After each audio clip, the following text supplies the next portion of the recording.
Okay, good morning, buenos días, colleagues and friends of the University of Illinois, Chicago, University of Illinois, Urbana-Champaign, and the University of Illinois, Springfield. Buenos días, estimados colegas y amigos de la Universidad de Illinois. On behalf of the University of Illinois system and the Illinois Mexican and Mexican American Student Initiative, I-MMAS, I welcome you to this international webinar on food and nutrition, focused on childhood obesity in Mexican and Mexican American families. Bienvenidos investigadores de varias instituciones de México. A special welcome to students, distinguished authorities, researchers, and executives from different institutions. Gracias por su distinguida presencia. We appreciate your presence. My name is Elvira de Mejia.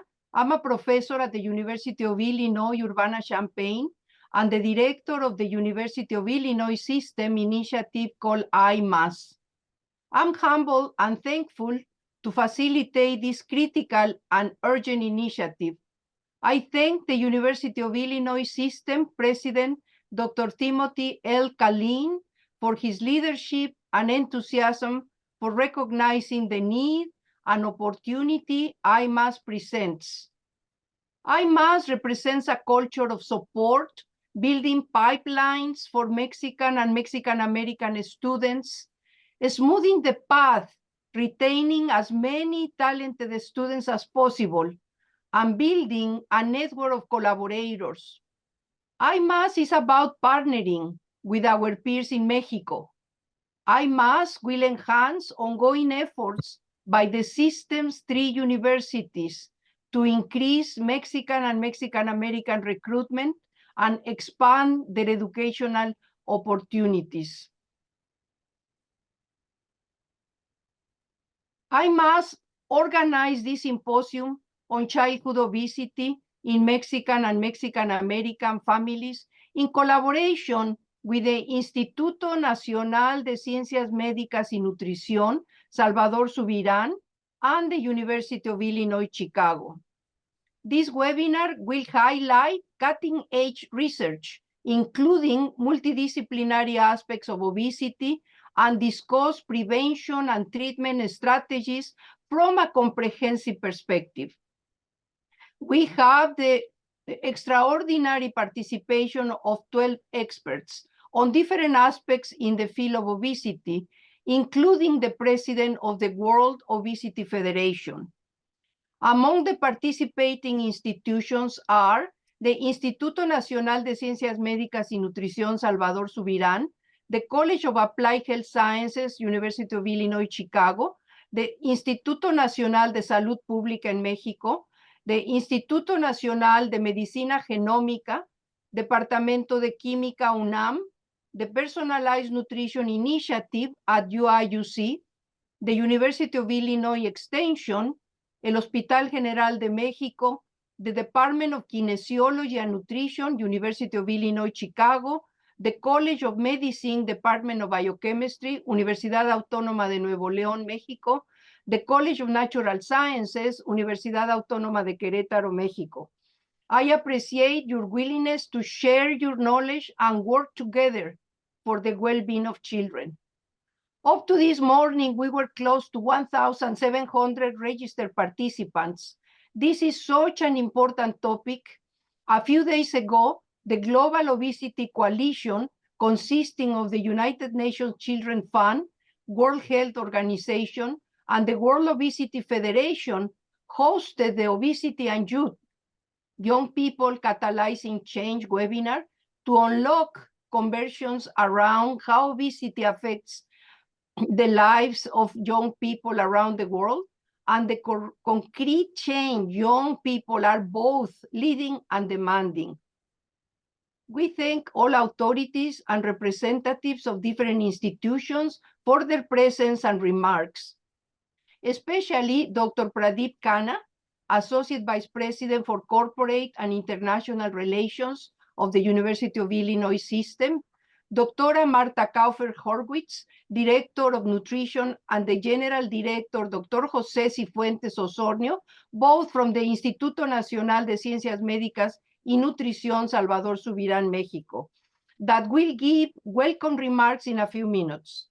I want to give a special recognition to Doctora Claudia Tovar Palacio, a researcher at the Instituto Nacional de Ciencias Médicas y Nutrición, Salvador Subirán, an alumna of the University of Illinois Urbana-Champaign, for all her efforts and collaborations in the organization of this symposium and for her tireless work contributing to solving the children obesity problem. Each speaker will introduce themselves before their presentation, and moderators will be present during Q&A section. Write your questions in the Q&A, and we will request the speakers to answer your questions. The webinar will be recorded, and the video will be posted on the I-MMAS website soon.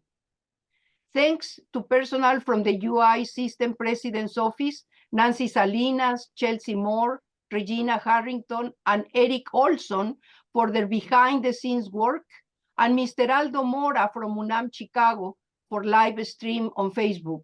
Also the moderators, Dr. Crespo, Tovar, and Kaufer. We will start with Dr. Pradeep Khanna, Associate Vice President for Corporate International Relations at the University of Illinois. Please, Dr. Khanna. And thank you, Elvira. Good morning to all of you. It's an honor for me to join the company of so many distinguished scholars from leading institutions in Mexico and in Illinois. I want to express my special thanks to Dr. Martha Kaufman-Horowitz and Dr. Jose Cifuentes Osornio for taking time off their busy schedule to join us and to partner with us on putting together this symposium on a very important topic, the topic of food and nutrition focused on childhood obesity in Mexican American families. Childhood obesity does not recognize national frontiers. It does not recognize any boundaries. Though today we are focused on Mexican and Mexican American populations, the learnings from this symposium will be applicable to people all across the world. As we all know, the problem of childhood obesity is becoming a major health crisis in many countries, both developing and developed. Professor De Mejia talked briefly about the I-MMAS initiative and how it was established. It has been wonderful what Elvira has done with the initiative in the last 3 years. When President Killeen was looking for someone to lead the initiative, we all turned to Elvira. She went through the most scientific, methodical process of extensive consultation with faculty, researchers, students at our university, at the University of Leicester, but then also talked to colleagues at a large number of universities in Mexico and worked with them to come up with a vision for I-MMAS, which was not only to serve the needs of Mexican and Mexican American students at our universities, to make sure that they have the best possible experience while they are on the campus, but also created one of the most robust research programs involving scholars from our universities and from our partners in Mexico. When we talk of University of Illinois, we often talk about engineering, we talk about health, we talk about environment, we talk about food and agriculture. However, our partnership with universities in Mexico, with our colleagues there, goes well beyond any academic discipline. It touches all aspects of human well-being and citizens in our global society. So I think it's extremely important to recognize the importance of sharing knowledge, the importance of bringing together scholars from Mexico and from the US to work together to understand the problem of childhood obesity to find solutions for that, to find treatment strategies, and then see what are the best ways of implementing them. As we are here together, I see we are already over 400 people on the webinar. Let's recognize the gravity of this challenge and the need for collective action to find effective solutions. As I said earlier, childhood obesity is a complex issue with multifaceted causes and consequences. It touches upon various aspects of our lives, from dietary habits and physical activity to socioeconomic factors and cultural influences. Today, our goal is to foster a comprehensive understanding of these factors, exchange knowledge, and collaboratively explore strategies for prevention and treatment. As I said, and as you will all agree with me, we have to acknowledge that childhood obesity is not confined to national borders. It is a shared challenge that requires collaboration beyond geographical boundaries and constraints. Today, we are not just discussing a health issue, but also reinforcing the bonds between our communities, recognizing the interconnectedness of our two nations. Global partnerships like this one with Mexico are the recipe for success in the world, where progress and economic growth are increasingly tied to the power of education, discovery, and innovation. I-MMAS is a new path that will guide us to a better tomorrow. We are the fuel that will drive it. We constitute the broad-based, bilateral, forward-focused network that will provide more and more Mexican and Mexican-American students with the opportunity to study at our system, the University of Illinois system, that consists of 3 best-in-class universities, and the Discovery Partners Institute. And these universities have multiple institutes working on different aspects of childhood obesity. I once again extend my gratitude to the leadership of the institutions that helped organize today's symposium. There's no limit to what we can achieve working together to help people who live together and make their lives and help them live longer and healthier lives. Thank you all for joining us today, and I look forward to listening to the presentations and I'm sure improving my own understanding of the issue of childhood obesity and how we can find solutions to it. Welcome to all of you again. Thank you, Elvira. Thank you, Dr. Cana, for your remarks. Now we have some remarks from Dra. Marta Kaufer-Horwitz, the Director of Nutrition of the Instituto Nacional de Ciencias Médicas y Nutrición, Salvador Subirán, México. Dra. Kaufer, please. Good morning, everyone. I feel very honored by this collaboration between the University of Illinois System and the Instituto Nacional de Ciencias Médicas y Nutrición, Salvador Subirán, a National Institute of Health in Mexico. My name is Marta Kaufer-Horwitz, and I'm the Institute's Director of Nutrition. I am a dietitian and a doctor in science with concentration in epidemiology. And before being appointed nutrition director, I was a researcher in medical sciences at the Institute's Obesity Clinic, from where I have addressed the issue of obesity from the clinical and public health perspectives. Since you registered to this symposium, you should be aware that this is a delicate and worrying topic for the world population, and our countries, both the United States and Mexico, are no exception, as has been pointed out earlier. Both our institutions have been collaborating for several months now to offer you this symposium on a relevant topic that affects our countries. The discussion of the problem of childhood obesity in Mexican and Mexican-American families is key to finding a solution to attenuate the problem and ultimately to prevent new cases of obesity in our populations. Our common objective through this symposium is to promote the exchange of knowledge and experiences on this highly relevant topic for both countries, address multidisciplinary aspects of obesity, and discuss prevention and treatment strategies and options from a comprehensive perspective. Our expert researchers from both Mexico and the United States will discuss a variety of topics on childhood obesity, from the molecular all the way to the social perspectives. We thank them all for their willingness to share their knowledge and expertise with us today. Thank you very much. We hope that the topics that will be discussed will be of great interest to you, raise concerns and new questions, and serve as a basis for a rich academic exchange with the researchers at the end of their presentations or result in future partnerships.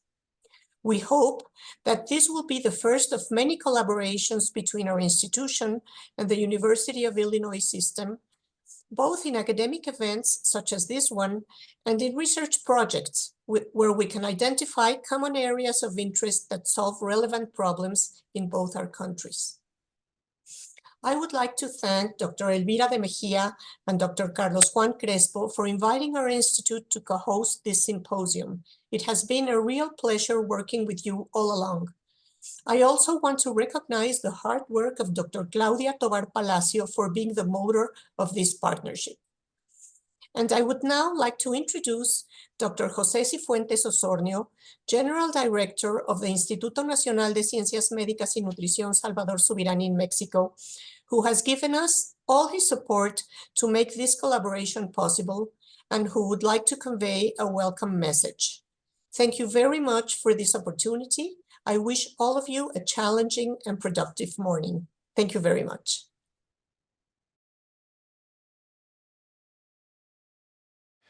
Good day to everyone. I am so pleased by this collaboration between the University of Illinois and the Instituto Nacional de Ciencias Médicas y Nutrición Salvador Subirán, one of the national institutes of health in Mexico. My name is José Cifuentes Osornio, General Director of this institute. By training, I am a specialist in internal medicine, infectious diseases, and clinical microbiology. Before, I was the medical director for 10 years.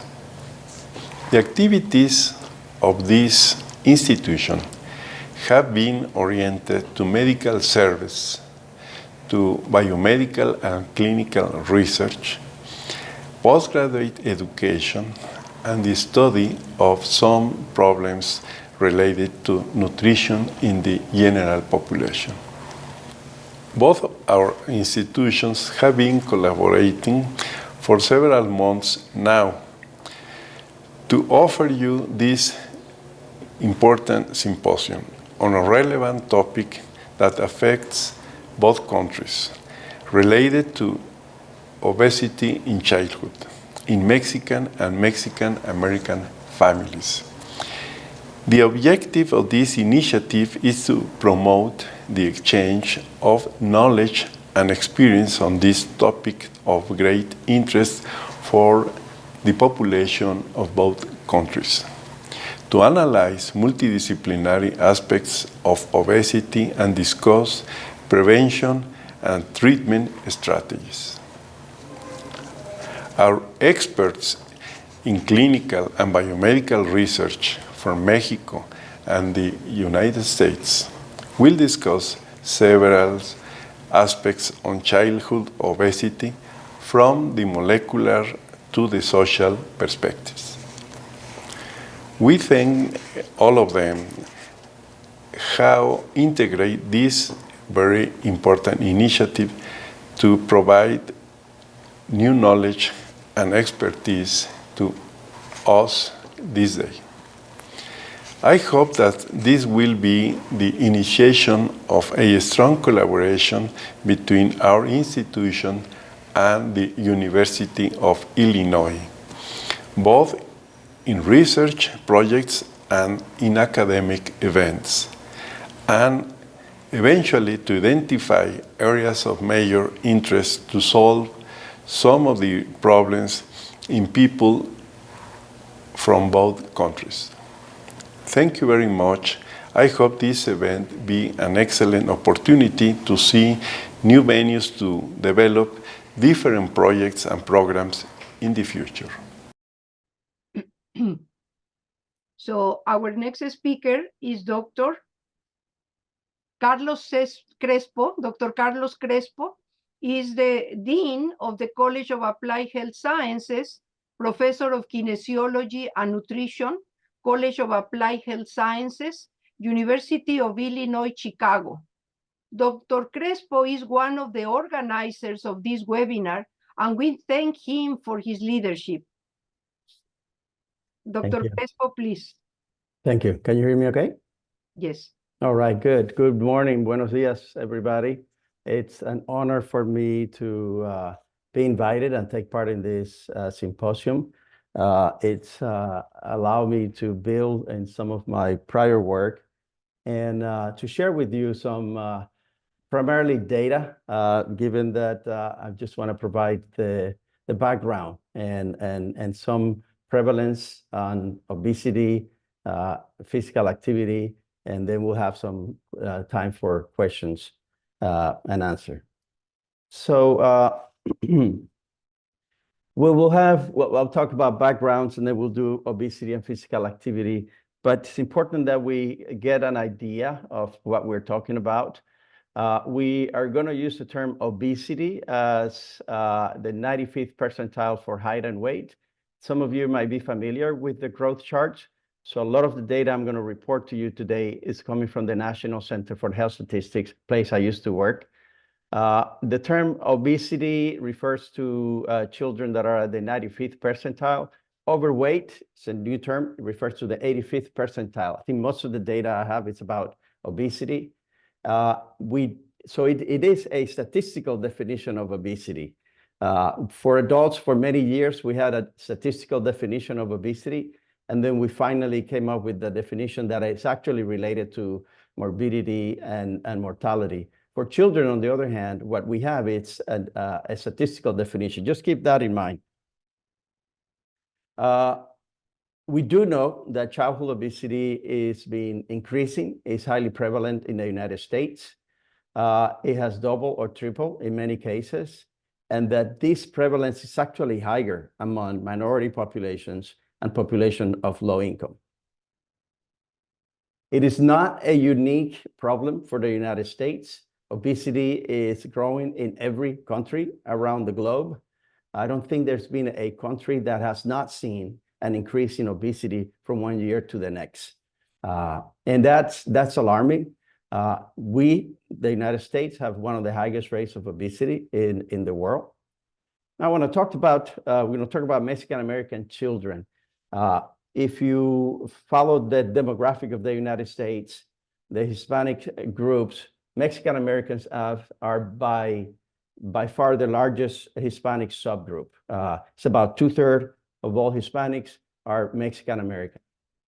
And even when you look at the subgroups other than Puerto Ricans, Mexican-Americans continue to be the largest. So when we talk about Hispanic data, and I'll try to, as much as I can when I have data on Mexican-American, to make sure that it's for Mexican-American, but it reflects the health status of Mexican-American. Now, this is at the total population. When we look at children, 25% of US children are actually of Hispanic ethnicity. Among adults, it's 18%. Now, if you look at public school, that number is even higher, because the percent of people who go to private school, primarily white. When we look at public school, this number here of 25% is, in some places, we're talking about half or more of the children attending public school, especially elementary school, are Hispanic. Now, this is an interesting slide about the Gen X and boomers, et cetera. Most recent groups, those younger than 18, the percent of Mexican-American is actually 69%. So the number is large and it's getting larger, okay? And this provides a background for the significance of the importance of looking at Mexican-American children and their relationship to obesity. Now, this is an interesting slide because I saw it and I realized the impact that this could have in a Mexican-American child. The United States has the highest rates of obesity. Mexico has the second highest rate of obesity. That is your ecosystem. If you're a child who is growing up in a bicultural home, whether you grew up in the US or you grew up in Mexico, you are being exposed to high rates of obesity around you. If you're a child from the US and Japan, you can have a contrasting figure, but if you're Mexican American, your two exposure are places that have high rates of adult obesity. Now, with that as a background, let me share with you the prevalence of obesity. Some of this work I did when I was at NCHS, but I've had some more updated information. First of all, we're going to use BMI, body mass index. It's a very quick and dirty measurement. It is very good for epidemiological study, for population-based study. It's not a diagnostic tool. BMI, people criticize that it's not perfect. It is not perfect, but it has a very, very good positive predictive value. Those in epidemiology know what that means. It just predicts very good how much adiposity a child might have. So there are a couple of what I call money slide. This is a money slide. This is overall. So remember when I told you that obesity is defined as the 95th percentile. So if that's the case, 5% of children would have obesity. And this is data from 1963 to 1967, and that was the baseline. And for the most part, you will see that the prevalence of obesity was around 5%. And that 1963, 1971, it is what we expected, that only 5% of the children would have levels, would be classified as having obesity. And this is from 1971, 1972. And that happens for boys and girls, 6 to 11, 12 to 19, boys and girls. Now, if you notice in 1976 and 1988, the prevalence of obesity increased sometimes by triple. So we're talking 100, 200, 300%. And in 1999, by the turn of the century, the prevalence of obesity was already 3 times what it was in 1963. What this means is obesity changed faster than you can change the genetic pool, because one of the conversations is, oh, it's genetic. It's not genetic. This is the gene pool does not change this fast. So this is a symbol of something that's happened environmental, and I'll hint a little bit about that at the end. But this is serious. Remember when I say that the prevalence of obesity is higher among minorities and low-income populations? So if this is what's happening at the general population, our communities are actually disproportionately impacted by obesity. Now, when we have data among Mexican Americans, this is 1988 and this is 2008, so now we're passing 2000. We see that Mexican American boys have higher rates of obesity than in 1988. So it not only did it get worse from 1963 to 2000, by 2008, the problem got actually worse, and it got worse for Mexican American boys. And it also got worse for minority kids, less so among Mexican American girls, but yet there's been a trend to increase prevalence of obesity. Now, if we go back to 1999, just looking at, this is the other money slide. This is year 2000. This is the prevalence of obesity. And these are Mexican American children, 12 to 19. It has been increasing every year to 30.6. We talked about health disparities and we talked about health inequity. This is a great example how we can define these two terms. Health disparity is a group of people that have higher prevalence of exposure of something. And you can see that there is a disparity between whites and minority children. And this disparity is, we need to eliminate those disparities. We were making progress. We're eliminating the disparities. I mean, these 3 groups will come together. You don't want it to come together by having increases in one group and not reduction in the other one. But this is an example of we were making progress eliminating the health disparities. This is health disparity. Now, this is a health inequity. Something happened where we are able to see reductions in obesity for non-Hispanic white children, but we are seeing increases among prevalence of obesity among Blacks and Mexican American children. This is an inequity. It's morally wrong too, but this is an inequity. It probably means something is happening among one group that allows them to have a lower prevalence of obesity, but among other groups, like I said, this is not genetic. This is one, I would say, completely environmental. Why is it that these groups have higher rates of obesity? Now, this is Mexican American children only, and this is the 30.6% that I was sharing with you. This is 12 to 19. If you look at 6 to 11 years old, we also see in 2000, we were about 22.3, 22%, and we are 28%. For those 2 to 5 years old, it was about 13% and it's 17%. So the trends for these groups is pretty much on the wrong direction. We've just seen more increases in obesity among our Mexican American children. And that reflects on what we see among adults, that higher prevalence of obesity is higher among Mexican American men and women. These are actually African American. So here's what I wanted to share with you. What we know is, and this is also an introduction to the next part on physical activity. The more a child watches TV, the higher the prevalence of obesity. And we published this a long time ago. And we had a nice editorial that says, well, this is a correlation. This is the more TV a child watches, the higher the prevalence of obesity. It doesn't mean that watching TV causes obesity. It might be that obese kids like to watch more TV. And that's a fair point. So we did a second analysis of our data. And we noticed that the prevalence of obesity is higher among Mexican American children than it is for whites. African American kids also have high rates of obesity. But what we noticed, there was a 24-hour recall. And what we noticed is the difference in calorie intake between boys and girls among those who watch 1 hour of TV and those who watch 5 hours of TV is about 150 calories. If you look at calories here and calories here, we're talking about 150 calories. So it makes, you're watching TV, you're probably eating more. 150 calories is really not, it's probably half a cookie, maybe a whole cookie. 1 cookie a day doesn't do harm, right? If you multiply 150 calories times 365 days, divided by 3,500 calories, which is what equivalent of 1 pound of fat, we're talking about 15 to 20 pounds extra of weight for a child. So yes, TV watching might not cause obesity, but it's an important risk factor that we want to look at. So physical activity, which is an important component of energy expenditure.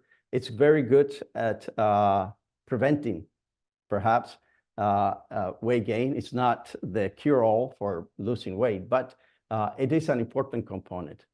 Here's a slide where we look at boys and girls, and what you see on this slide is the prevalence of participation in self-reported physical activity. I say self-reported because recall of physical activity among children is very, very problematic.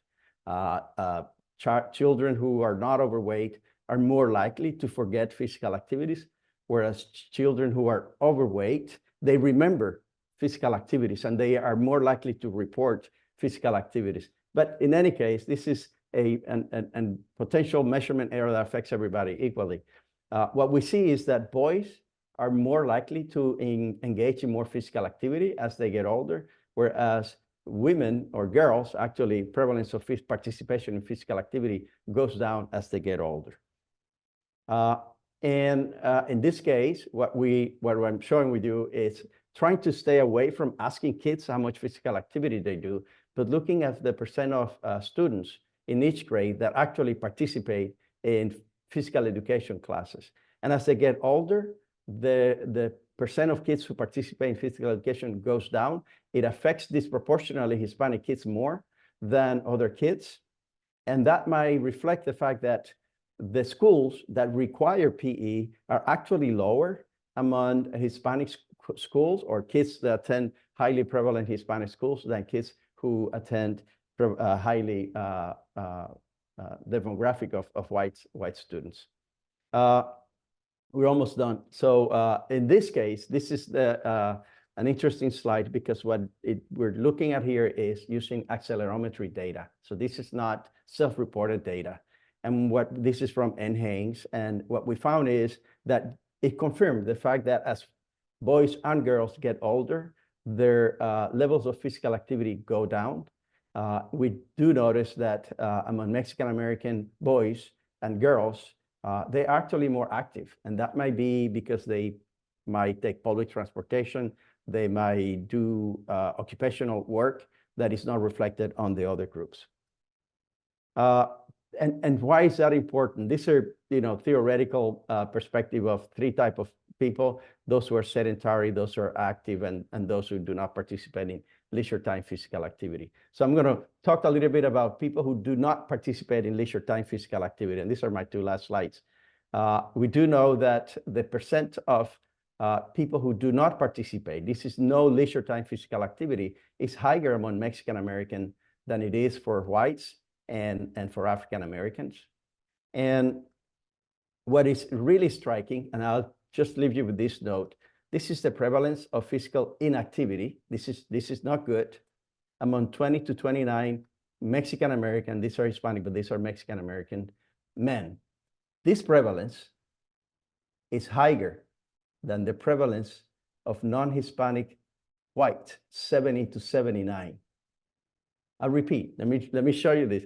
This is the prevalence among whites who are 70 to 79. This prevalence of physical inactivity, you could put here heart disease, diabetes, whatever, it's lower than those who are Mexican American at 20 to 29, which makes this behavior is highly prevalent at very early ages. This is for men, and this is for women.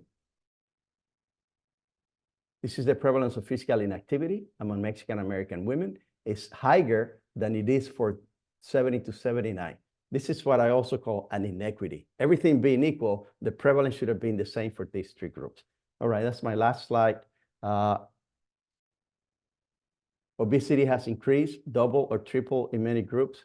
Physical activity decreases as children get older. It impacts disproportionately Mexican American children and US adults. Thank you. Okay, so thank you very much. Hi to everyone. Thank you for the invitation to this awesome webinar. And today I'm going to speak on the role of the gut microbiome and its metabolites in children metabolic health. So I am a food chemist, but I have the later be trained in food science and human nutrition, and I have a PhD in biomedical science. And now I'm working at the lab that is a joint collaboration between the National Institute of Genomic Medicine and the School of Chemistry of UNAM. And there we do research on how the gut microbiota could contribute not only to obesity, but also to the presence of metabolic alterations. So Dr. Crespo already gave us a very good scope of what is the prevalence of overweight or obesity in Mexican population living in the United States.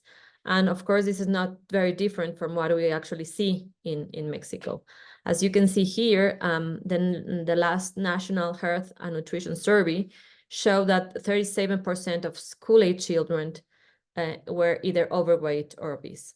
And of course, he already had said that it is a multifactorial disease where environmental factors plays a very important role. But we do think that all these environmental factors, including diet, are able to modify the gut microbiota and therefore change the way people increase weight or children increase weight and develop metabolic complications. So with this in mind, if you look at the gut and the intestine, I like to show this slide because it really shows that everything that we eat and everything that is within the gastrointestinal tract is able to be utilized by the gut microbes. So, and this utilization of the metabolites that they produce, they are able to pass through the intestinal barrier or to be absorbed into the circulation, and then they can reach different or distant organs, such as the liver, the brain, the adipose tissue, and therefore have a huge impact in metabolic health. And with this in mind, one of our most recent questions was, what was the role of the gut microbiota and their metabolites in the development of metabolic complications in school-age children? We have been able to work with a great cohort of school-age children here in Mexico City. And a few years ago, when we analyzed certain metabolites, such as amino acids, we were able to find that an amino acid signature composed of brain chain amino acids as well as other amino acids was able to predict which children were going to develop hypertriglyceridemia 2 years after. Of course, this is related also to insulin resistance, but what we wanted to know was whether the gut microbiota was involved in this increase. And particularly because even though branched chain amino acids are essential amino acids and are thought to be their main contribution is through the diet, a few years ago, there was a proposal that also the gut microbes were able to synthesize these amino acids or even utilize them and therefore impact the circulating levels of these amino acids.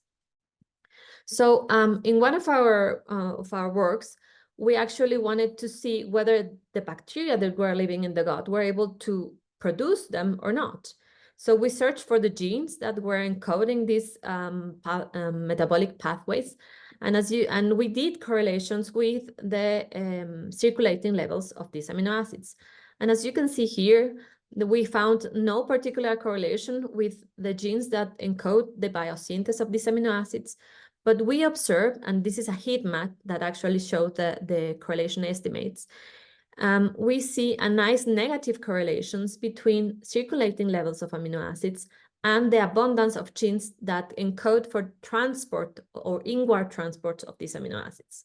So what we think that can make or may be happening is that these inward transport systems, or the bacteria is able to uptake these amino acids, and by uptaking these amino acids, then these are not bioavailable to their absorption into the gut, and therefore contributes to modulating the levels of these amino acids in the circulation. And so our next question was whether a specific taxa or a specific bacteria was able or was contributing to this function. And what we found here was, and you may have heard of it, we observed or we identified Faecalibacterium prausnitzii as one of the key bacteria performing this function.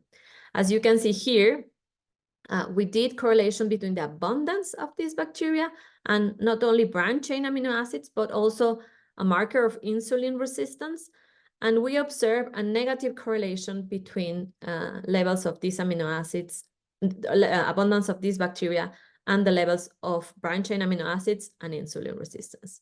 So what we and others have proposed in this sense, as even though Faecalibacterium prausnitzii has been already known for a lot of years because it has anti-inflammatory properties, it's part of the natural gut microbiota, maybe it has a function of uptaking the amino acids, and by uptaking them, they are prevented from absorption into the circulation, and therefore could this contribute to a lower insulin resistance observed in the children? That's why we are still working on. But an interesting question for us was whether through the diet or if there was an association between dietary components and the abundance of these particular bacteria. And so through a dietary analysis, we observed an association of legumes consumption and the abundance of these bacteria. And as you can see here, we stratify the children by quartiles of legumes consumption. And even though it's not a big effect, you can see here that those children that are in the top quartile of legumes consumption, which means 4 portions per week, have higher level of this or higher abundance of these bacteria. And this was actually reproduced in an independent cohort of school children, also from Mexico City, but where we actually see that the fourth quartile, which corresponds to 4 portions per week, have greater levels of Fecalibacterium bovinas. So of course we are continuing this research to actually show what will be the role, and if by modulating the abundance of particularly this bacteria we can contribute to insulin resistance or prevent insulin resistance, but that's a thing that we are still working on. So the next question was if the gut microbiota could contribute not only to insulin resistance, which is a key factor in the development of metabolic syndrome, but also to the presence of metabolic syndrome through its metabolites. So for this, we focused on bile acids. And the reason why we focus on bile acids is because they are indeed produced in the liver, but then they are excreted or they are secreted to the intestinal lumen, where bacteria transform primary bile acids into secondary bile acids. And what has been known for a while is that these bile acids can be reabsorbed into the circulation, and they have multiple effects, multiple metabolic effects within the liver, within the adipose tissue, and other distant organs. And interestingly, almost a decade ago, some research showed that higher levels of secondary bile acids, particularly deoxycholic acid, was associated with insulin resistance and with type 2 diabetes in adults.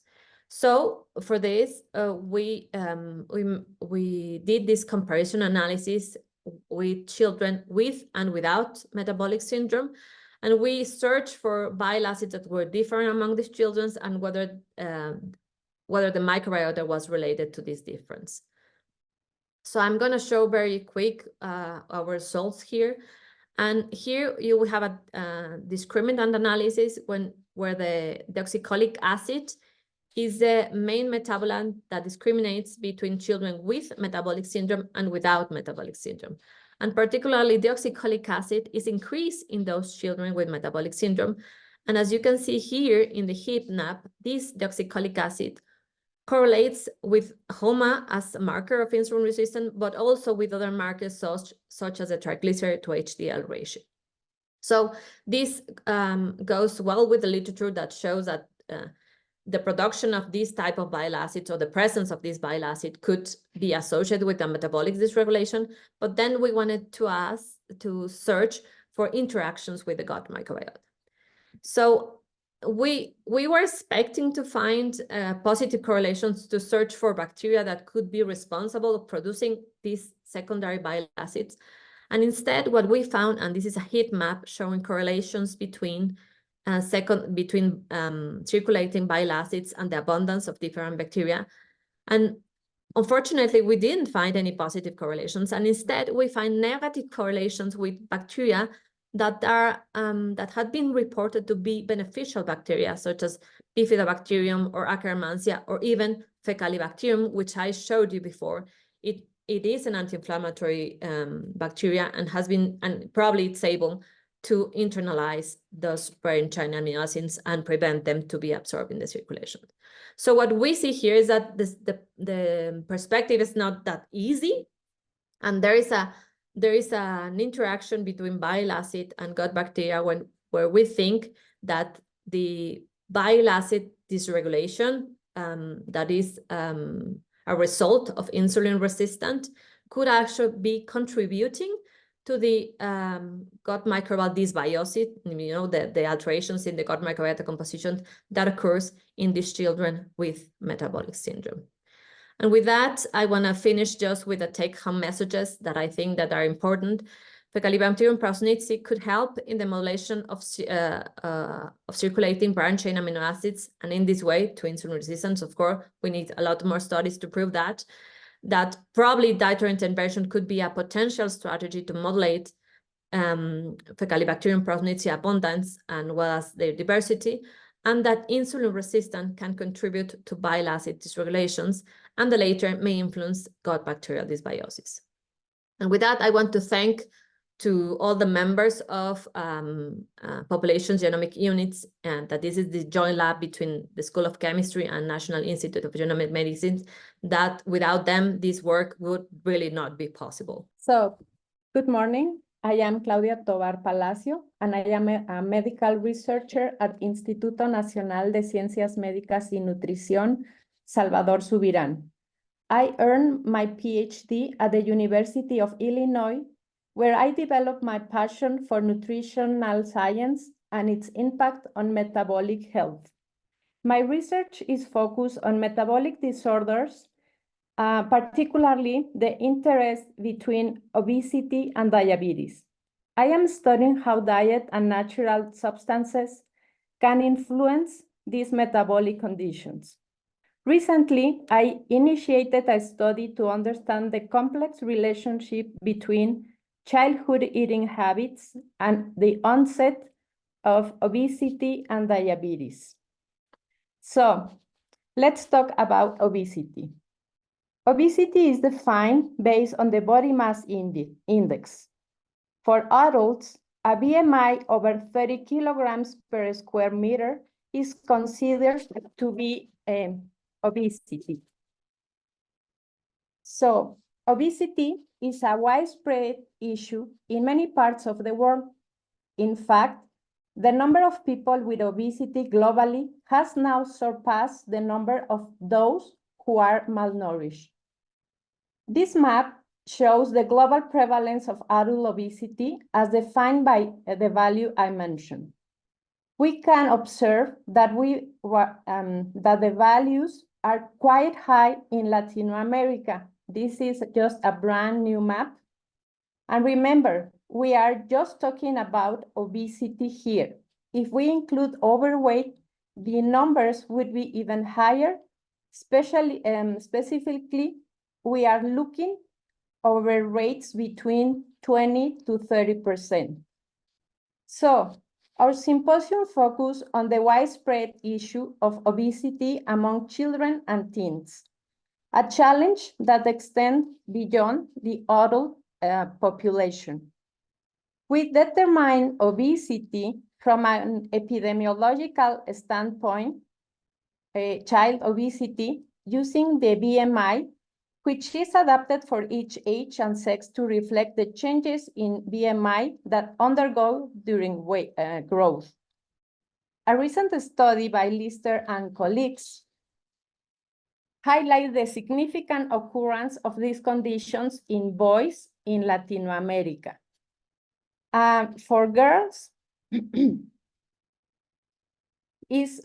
prevalence is particularly high in Mexico.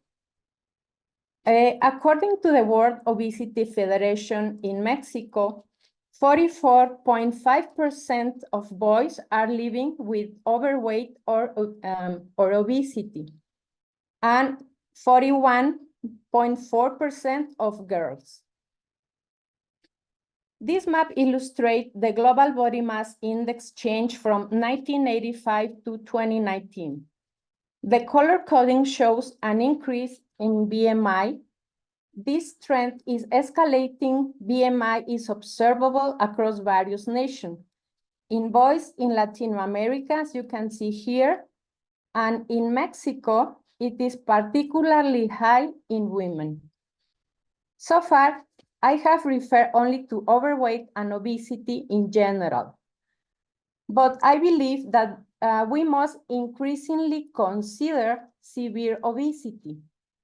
The severity of obesity in children is associated with an increase in cardiometabolic risks. In this case, few studies analyze severe obesity. You can see in this table by Moreno that it is important to remark that severe obesity in children varies by definition and country. For example, in the United States, the prevalence is ranging from 1.9 to 6.3. And studies show that the obesity values increase by age, emphasizing the necessity to unified diagnostic standards. In the case of Mexico, there is little information. In a study conducted in 2007, which took place in the north of the country, a prevalence of 5.2% was identified. But our focus is on childhood overweight and obesity. So it is essential to have a model for examining this issue. We will explain the model by González, Muniesa, and colleagues, which covers the period from conception to 18 years and outlines how certain factors are shown at the base of the figure can condition the development of obesity in a person, such as genetic factors, behavioral, such as diet, physical activity, and socioeconomic factors. Additionally, during this span, there are 3 critical points. First, key developmental milestones occur in the initial 1,000 days from conception through the secondary year of life.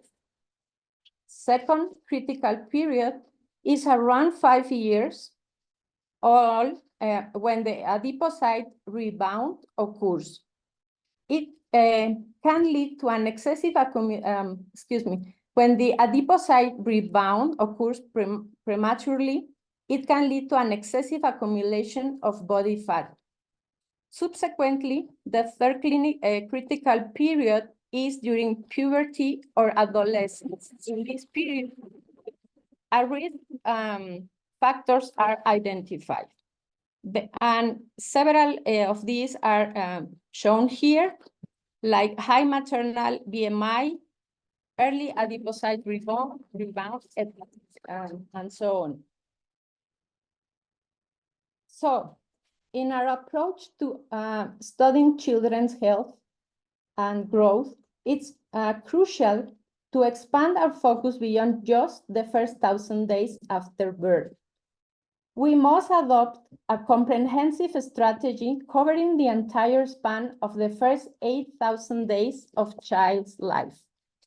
In addition, crafting target health interventions during middle childhood can further enrich the extensive investment in educational systems.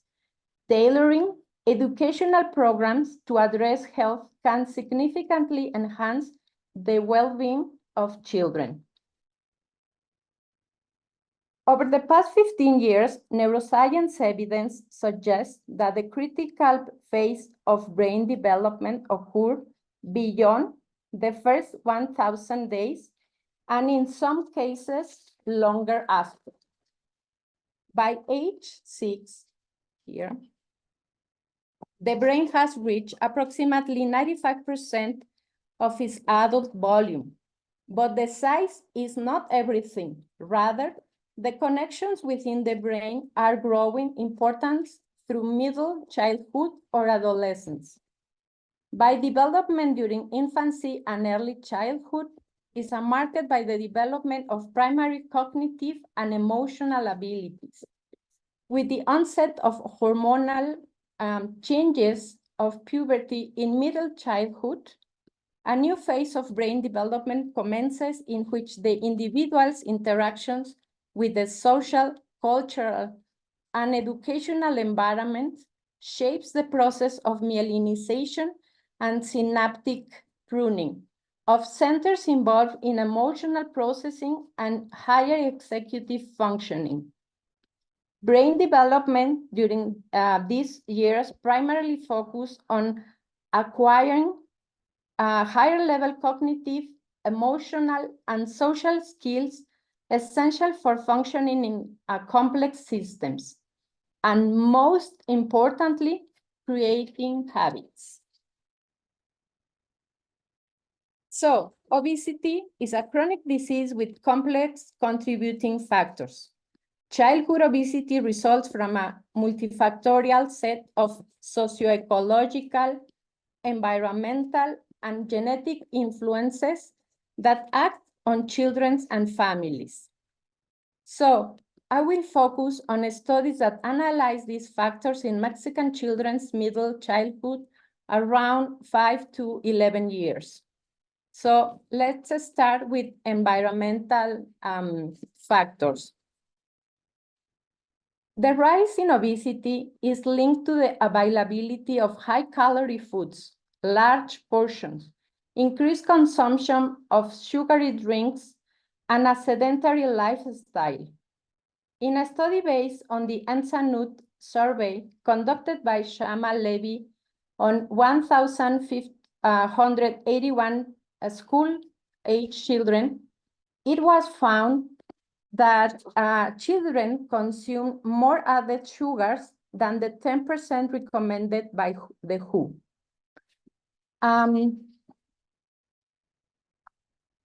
Children use more electronic devices such as TV, tablets, phones, leading to less physical activity and bad sleeping habits. Their bodies burn fewer calories and they tend to eat worse. This is a big reason why more children are developing obesity. This slide summarizes findings from the 2022 ENSANUT Continuous Mexican Survey on adherence to recommend guidelines for physical activity, sedentary behavior, and sleep among children. It indicates that only 31 and 15% of children meet two distinct physical activity guidelines, and 17.8 adhere to the recommendations against sedentary behavior. For sleep guidelines, 32.2 comply. What about genetic factors? Genome-wide associations study for obesity have identified multiple single nucleotide polymorphisms, SNPs, in populations of Europe, East Asia, and Africa ancestry. The contribution of this lossy to obesity in Mexican children is unclear. In a study conducted by Liu and colleagues, 17 obesity lossy with significant association with these conditions were found. And through more detailed mapping, 5 of these lossy show an even stronger association than those identified in the original GWAS. Additionally, deviations were observed in 6 obesity-related SNPs that differ from expected models, highlighting a notable interaction that affects the risk of obesity between 2 specific genetic regions. Regarding social factors, parenting styles have a significant impact on children's risk of obesity. Authoritative parenting, which balance high expectations with responsiveness to a child's needs, is associated with healthier eating habits, increasing physical activity, and lower rates of obesity in children. In contrast, permissive, authoritarian, and neglectful parenting styles are often linked to higher obesity risk due to less healthy eating patterns and lower physical activity levels. Understanding these dynamics is crucial for developing effective interventions to promote child health. In a study conducted by Montiel Carvajal, investigated mothers' parenting styles. The study included 58 mothers and their children ranging from 2 to 8 years old. The purpose of this study was to understand if parenting styles differ in families with children who have obesity compared to those with children in normal weight. No statistical differences were found in parenting styles between the 2 groups. So, as a conclusion, let's synthesize our insights with the 10 top strategies in preventing childhood obesity. This integrative approach considers the full spectrum of factors impacting a child's well-being. We recognize the importance of environmental influences like the availability of green spaces for physical activity, and understand the socioeconomical factors such as family income directly affect the nutritious foods. Genetic predisposition plays a role, yet policies and systems can have the most leverage by ensuring healthy food options in schools and shaping healthcare system to prevent and treat obesity efficiently. Our behaviors and lifestyles, including diet, exercise, and sleep, are key areas of focus, while psychological aspects like our relationship with food and body image are quite crucial. Finally, the social and cultural milieu, from family influences to peer pressure, shape our food and exercise norms. Addressing childhood obesity is complex and multifaceted. By approaching it through these 10 strategies, we can create a supportive environment for our children to thrive. I would like to finish by thanking Dr. De Mejia and Dr. Kaufer, and thank you all for your engagement and dedication to this important cause. All right, can you see my screen now? Yes. Okay, so thank you very much and good morning to everyone. I will be, I think, really building upon the presentations we've just seen. So it's hopefully some of the data that we have from our Strong Kids cohort will build upon, for example, the last two presentations in particular. So my name is Sharon Donovan. I'm a professor and Melissa M. Knoll Endowed Chair in Nutrition and Health in the Department of Food Science and Human Nutrition. And I also direct the Personalized Nutrition Initiative. And my research is focused predominantly in factors in the first 1,000 days and how nutrition is interacting with environment, for example, to shape microbial, immune, and cognitive development.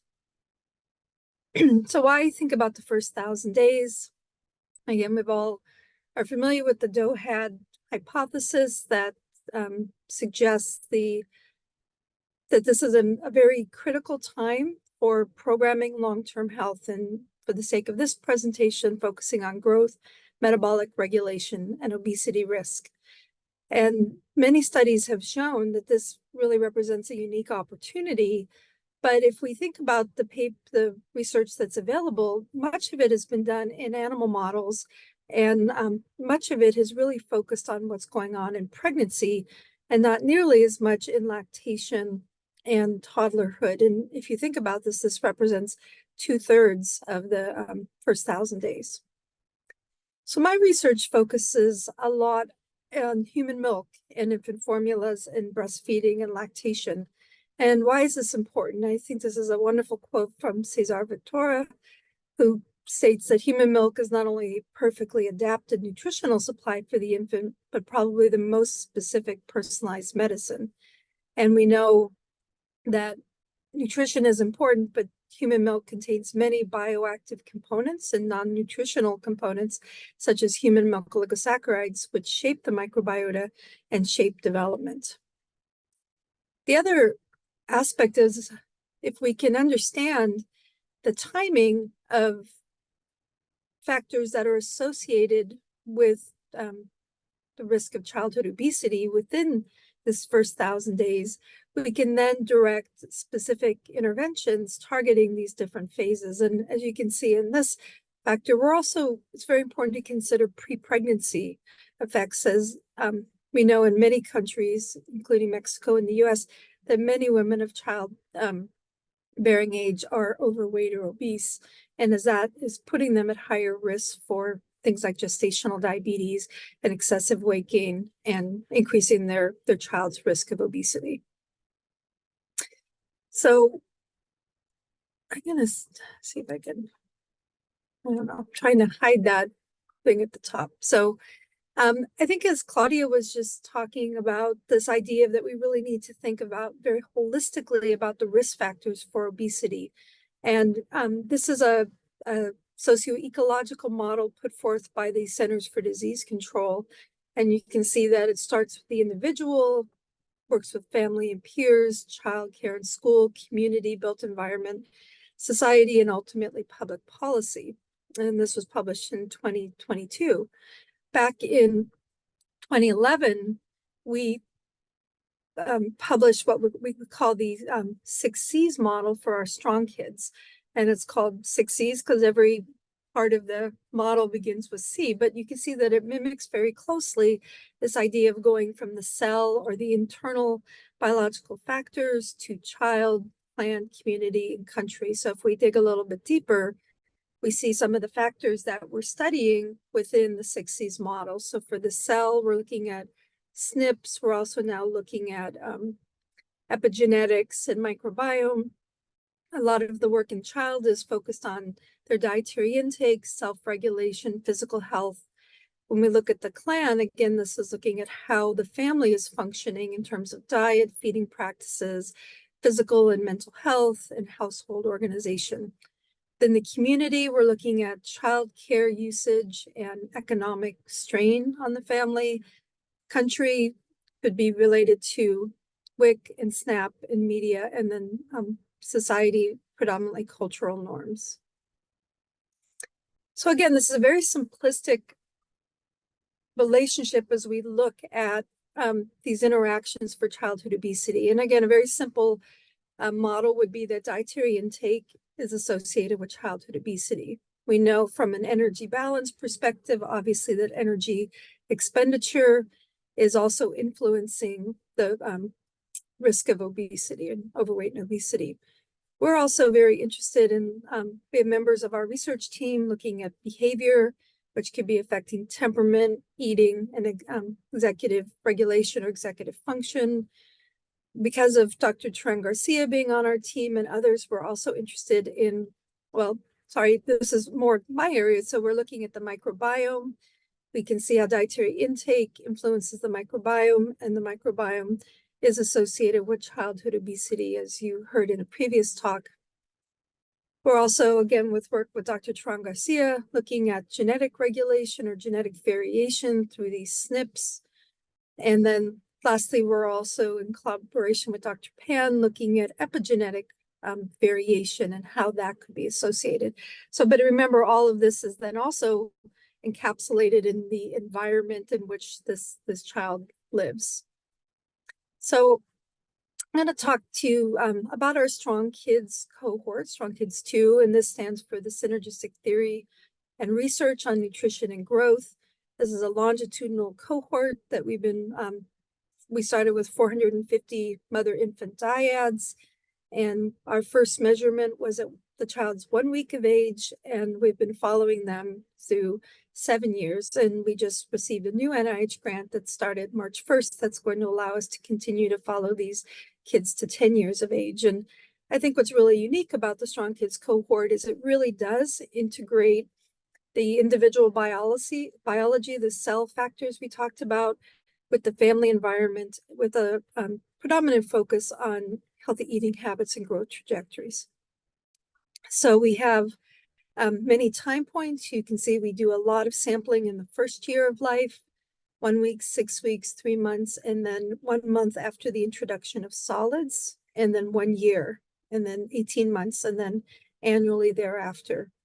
And because our team is very multidisciplinary and goes from nutrition through human development to kinesiology, we have very broad surveys that age up with the children and the families. So we have surveys that have looked at nutrition practices, daycare practices, family meal times, physical activity, media exposure, sleep patterns, and attachment.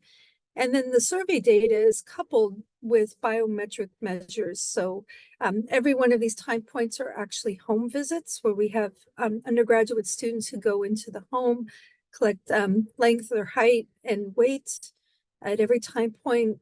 We've collected stool samples from the child at every time point, and the mom at 6 weeks postpartum. We collected saliva samples from the mom and child at 6 weeks to extract DNA to look at SNPs and epigenetics.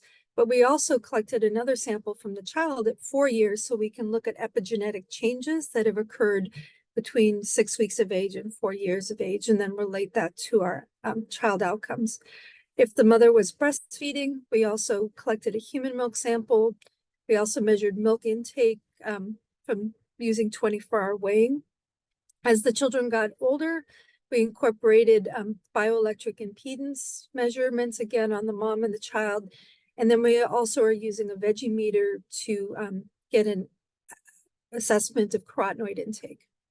So again, with the heights and weights, we're calculating BMI, BMI Z-scores, weight for length, and growth trajectories.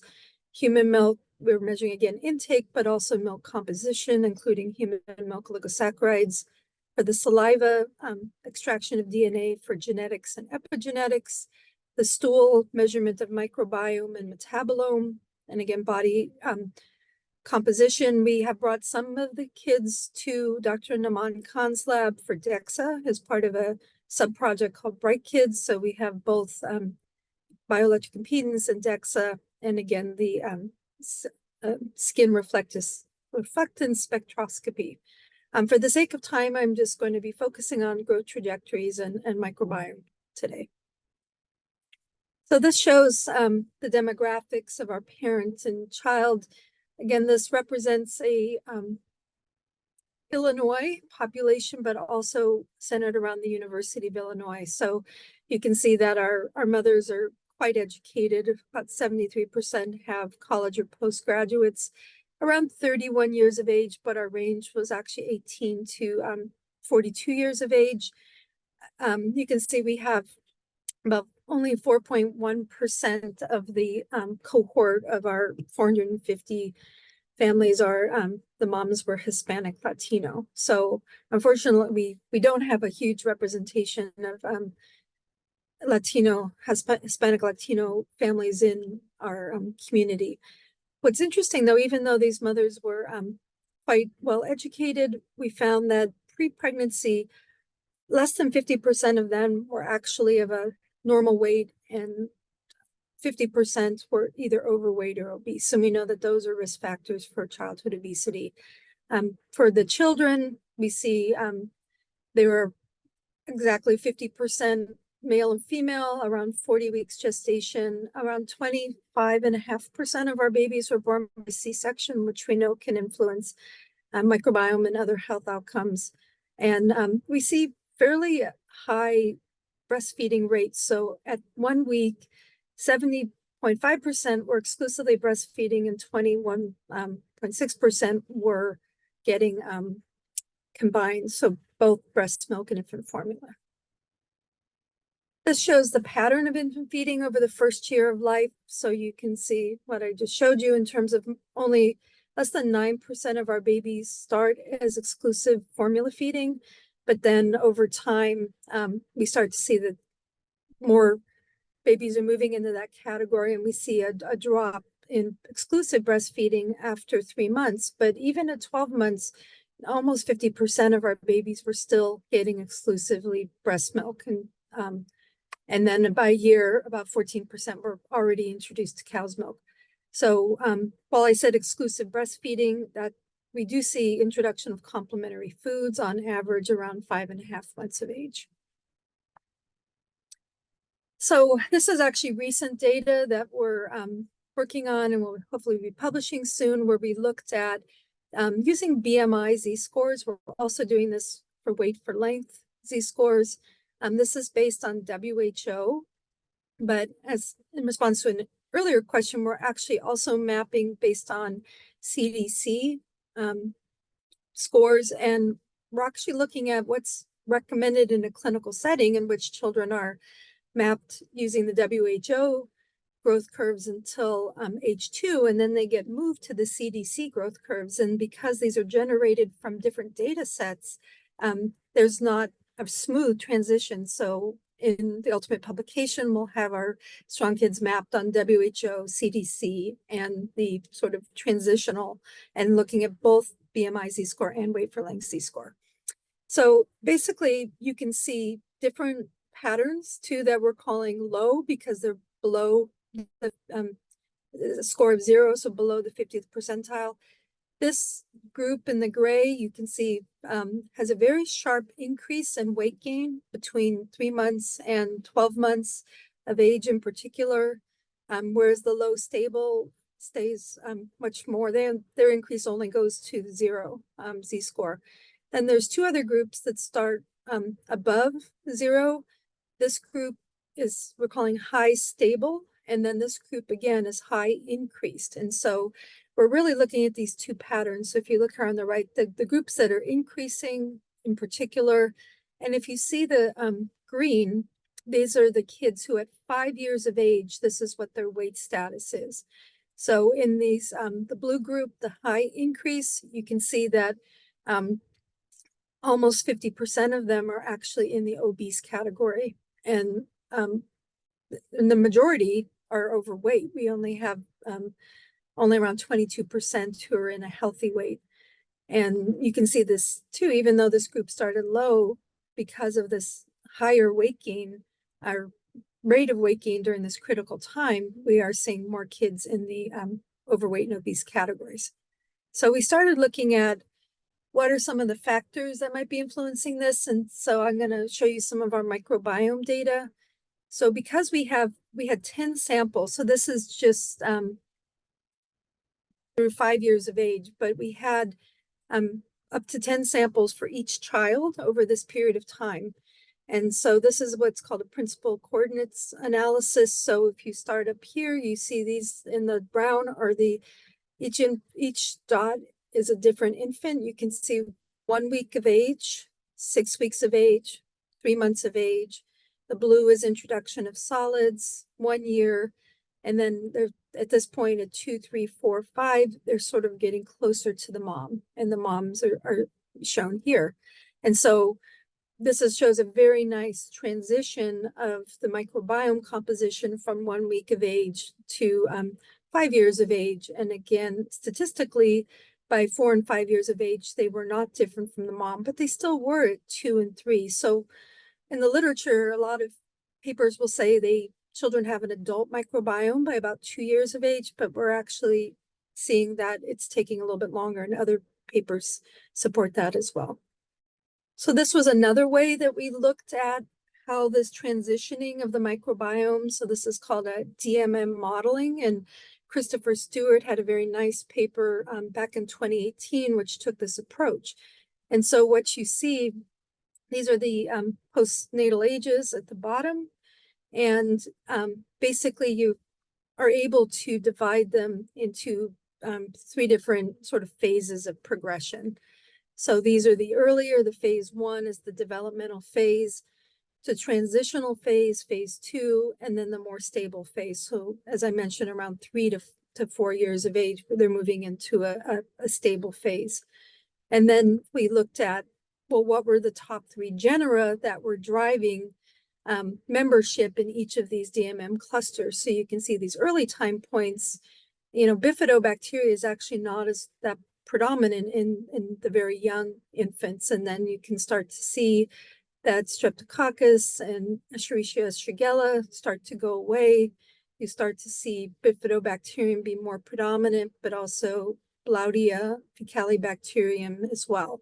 And so we can see these transitions. So one of the questions that we had was, what are the factors that are associated with a higher weight gain trajectory? And we're actually looking at all these different trajectories, but we're focusing on, the high stable and the high increase, because both of these groups started at about the same Z-score at birth, but then it was the rate of this rapid weight of gain, which again led to a Z-score of a little over 2 versus the kids who were a little bit heavier, but were relatively stable. And, consistent with other literature, we're finding that the ones in the high increase, they're had lower exclusive breastfeeding, lower duration of breastfeeding. We also found that their Shannon diversity at 1 week and 3 months was greater. So this is a measure of alpha diversity in the gut. And what was very interesting, and again, this is consistent with other reports, for example, in the child cohort in Canada, that one of the factors that was very clear is that these children in this high increasing, very rapid weight gain, were actually getting an earlier colonization with firmicutes, and particularly Ruminococcus navis, Glaudia, Clostridium inoculum, and Lactospiraceae. So, and we know these are associated with formula feeding, so likely the lower exclusivity of breastfeeding, duration of breastfeeding is driving changes in the microbiome, which is then being associated with the growth rates and the growth trajectories. So in conclusion, personalized nutrition within the first 1,000 days is really underexplored, but it's such an important time for setting long-term growth trajectories and health trajectories. Our Strong Kids 2 longitudinal cohort provides an unprecedented opportunity to explore the potential drivers because we're able to combine the biological factors within the child along with the environment, the family, and as well as the broader environment.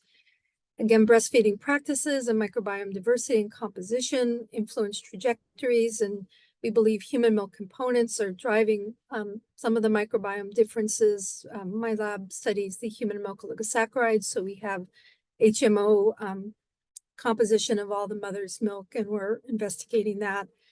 And with our new grants, we're able to now do more analysis of the genetic and epigenetic factors, not only in the mother, but also in the child.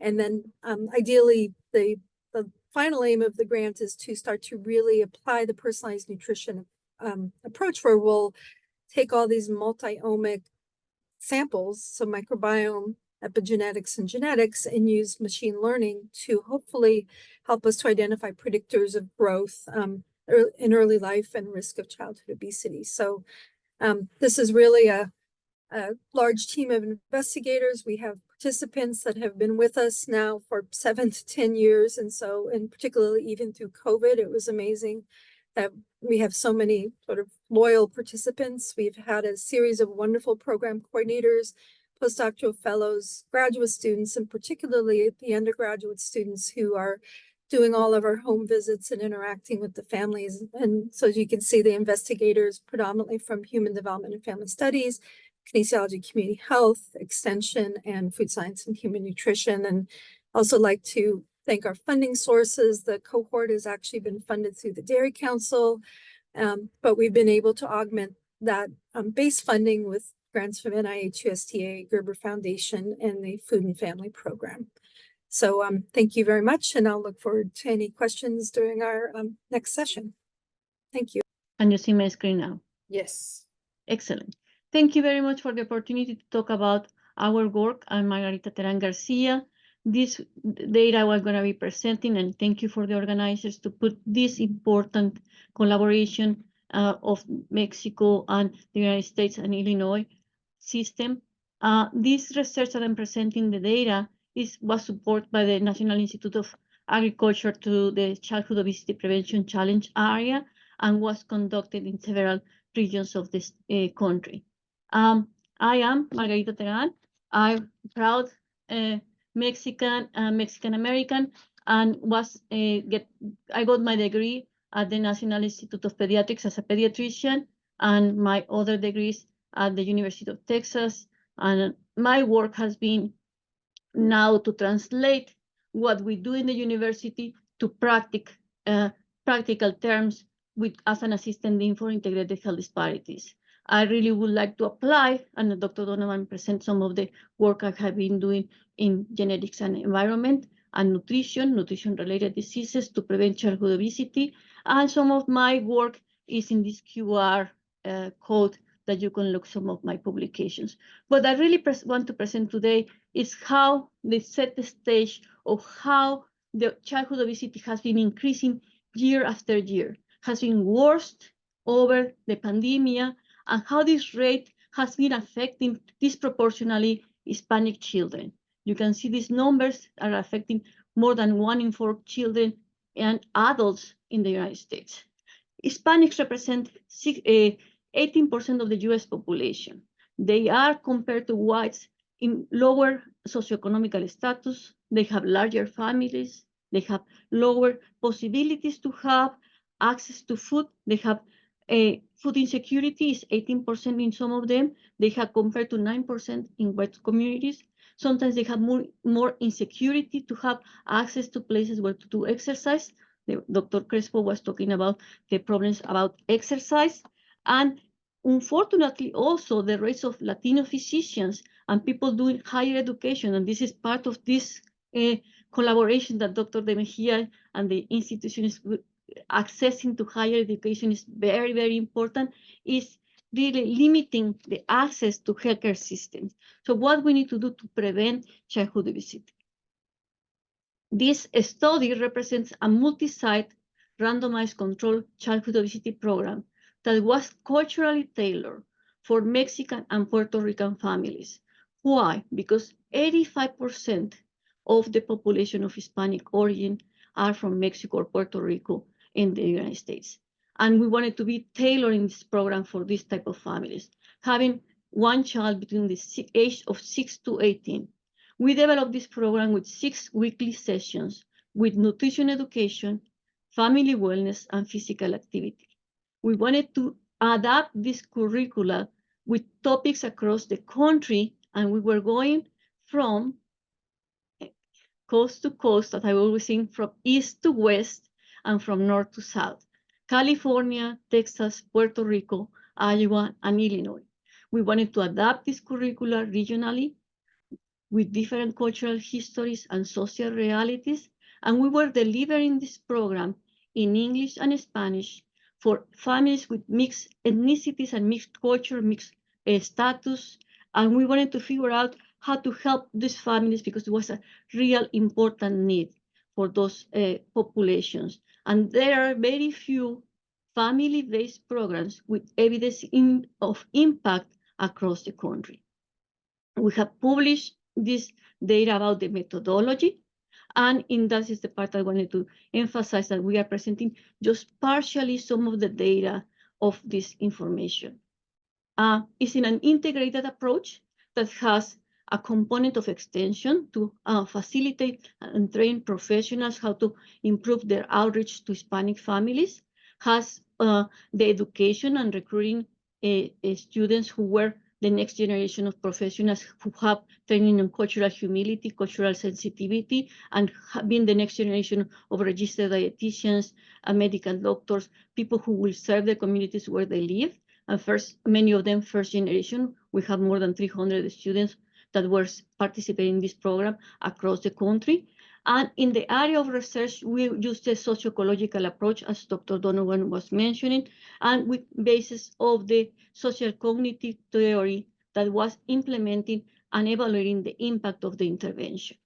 So this research strategy has 2 groups, the intervention group and the control group.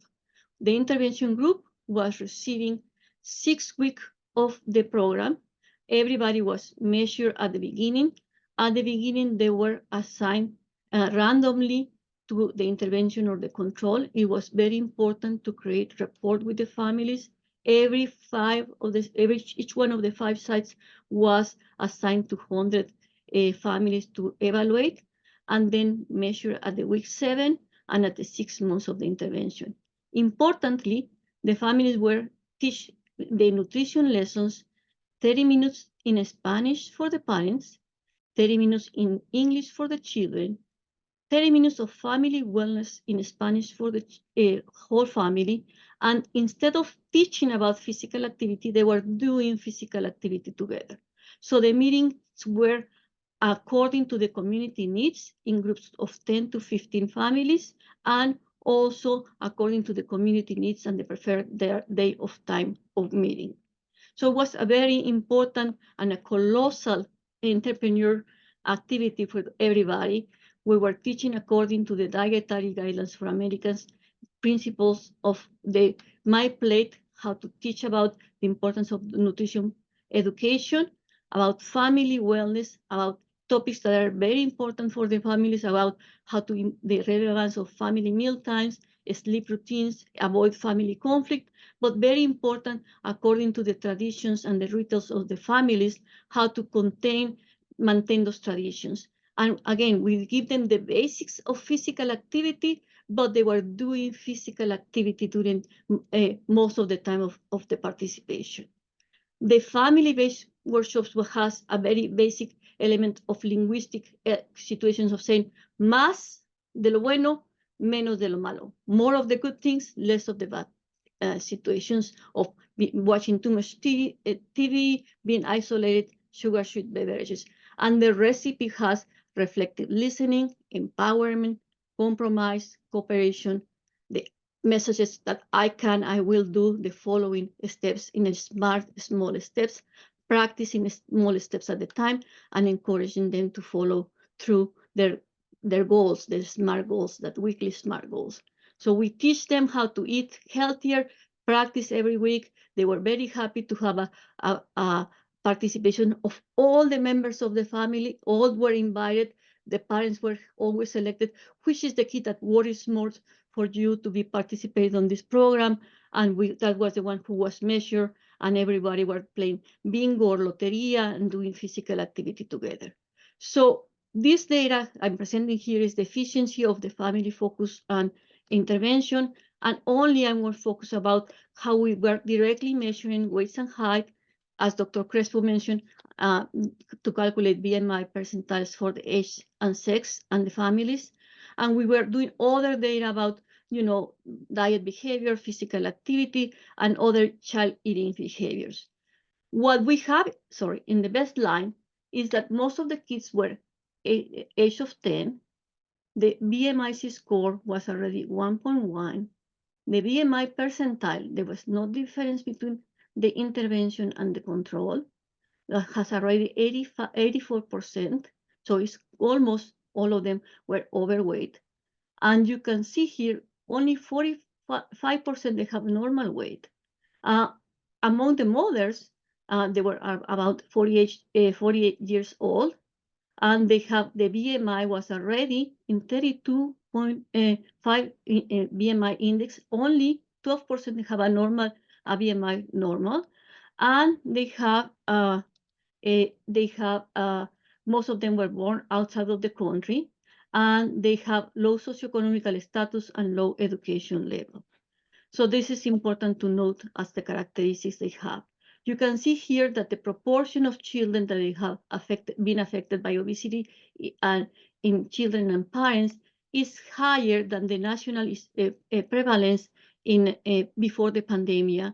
And the difference between the intervention and control groups is not statistically different.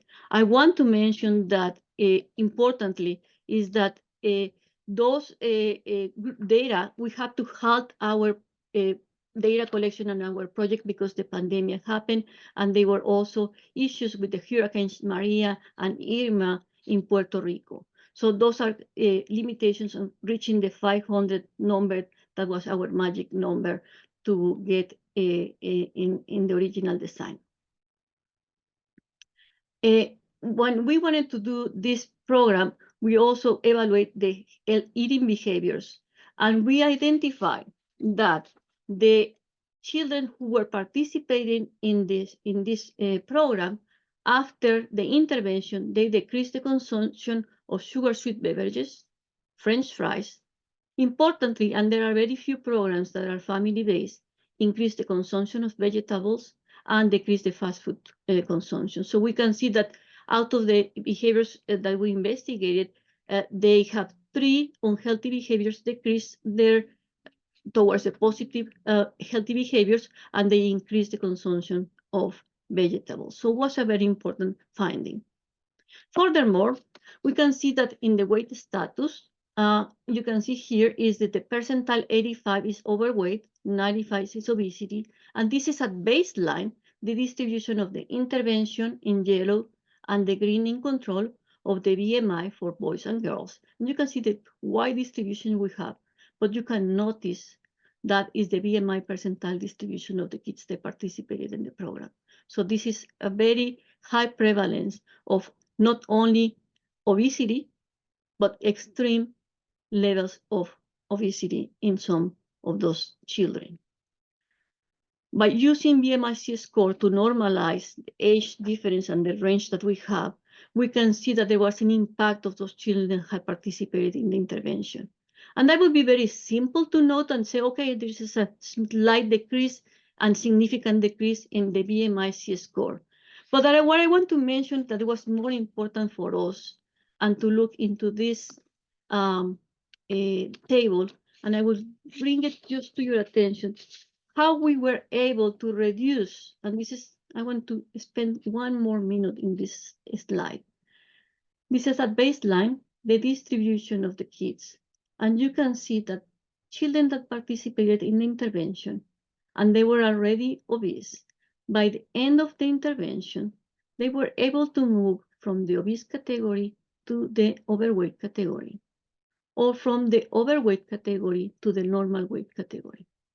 That is very important because once obesity is established, it's very difficult to move from one category to another.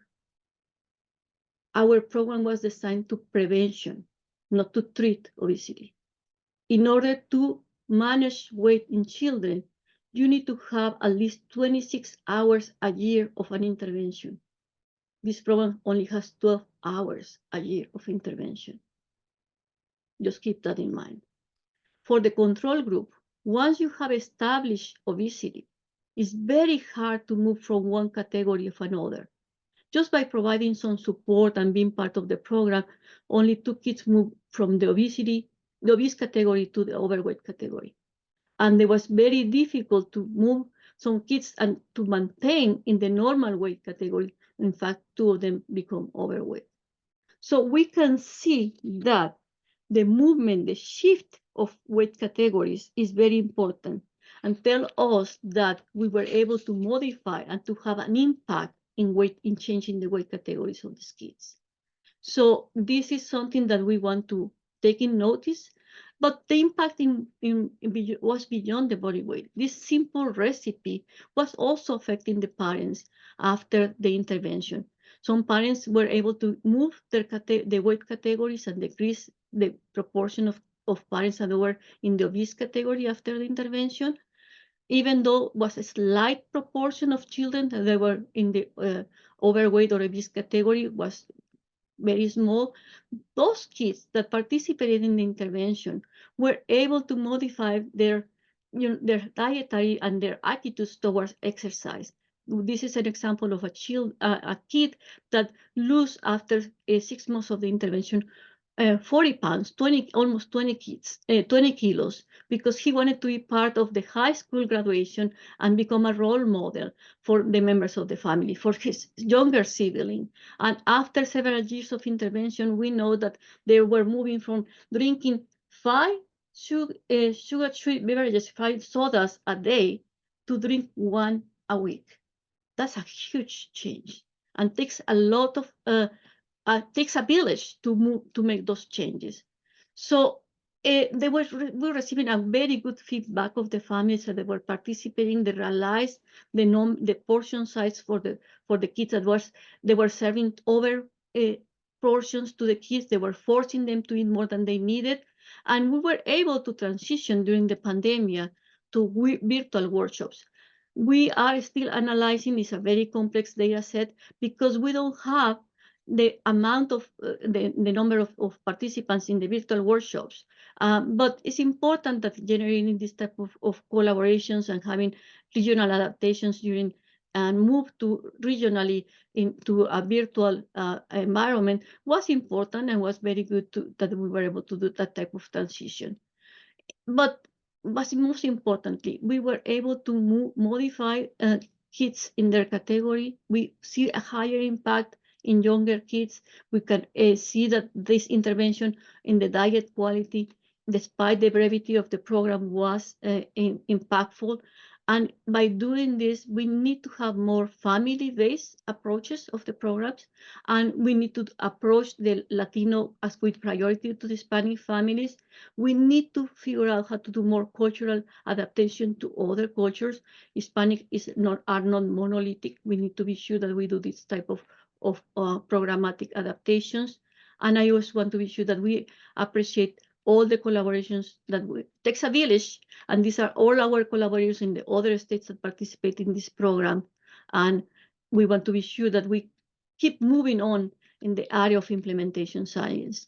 These programs keeps adapting, and we are in the phase of implementation and dissemination. We can train others to implement the program. We have all the materials ready to provide it to others and train other trainers that they are ready to implement it. And we can figure out how to reach health justice, because this disparity is there are not enough programs that are adapted to Hispanic families and their realities. So if you have any questions, there are some manuscripts that we have here.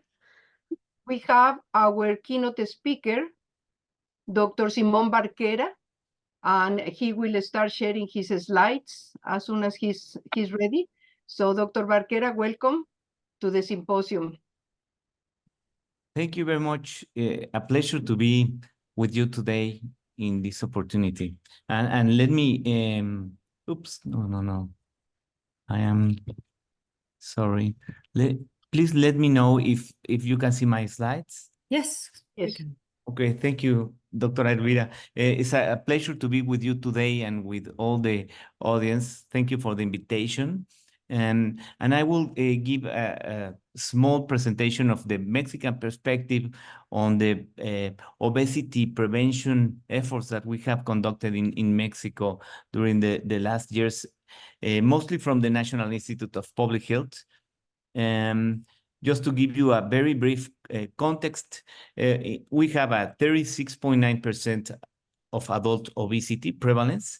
In children, school-age children, 18%, and overweight and obesity in children in preschool children is about 7.7%. And this is the main public health problem in our country. We have more than 70% of the deaths from non-communicable chronic diseases, more than 140,000 deaths due to diabetes mellitus, more than 40,000 deaths attributable to sugary beverage consumption each year. And we are one of the highest consumers of ultra-processed foods worldwide, and it is costing us a lot. We spend more than 5.5% of our gross domestic products in health-associated costs to these conditions. And what is happening is that we have a food environment that has transformed over the years, and now it is very unhealthy. It is full of ultra-processed foods high in sugar, fat, salt, very directed with aggressive marketing to children, and with promotions, incentives to make these expenditures. And we have a long story of efforts to prevent and control obesity. We started characterizing this problem in the end of the 90s with the first ENSANUTS, the health and nutrition surveys. And since very early, we realized that we were increasing the prevalence of obesity in a very rapid way. In 2007, we have a collaboration that is funny, but the name of the collaboration is just the same name of this symposium. It was Obesity in Mexican and Mexican American Children, and it was a meeting organized by the National Academy of Medicine of the United States.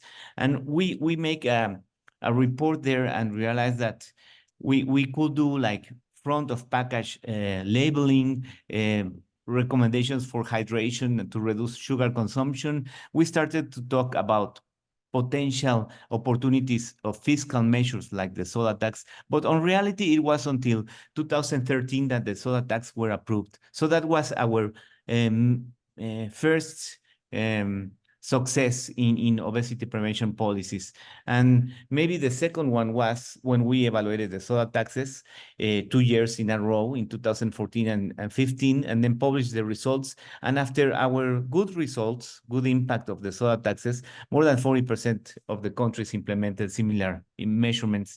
And then in the 2020, we implemented the warning labels, and we banned the characters in junk food. And then recently, we have been having very good results. We just approved an education law that forbids schools to have junk food, but it's not only like a recommendation. It will have responsibilities for the people that fails that.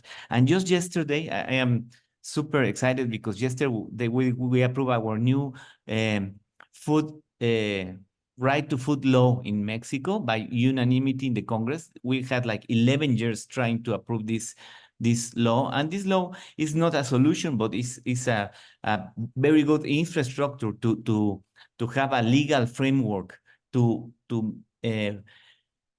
make the state responsible of assuring healthy diets to the population, particularly the children.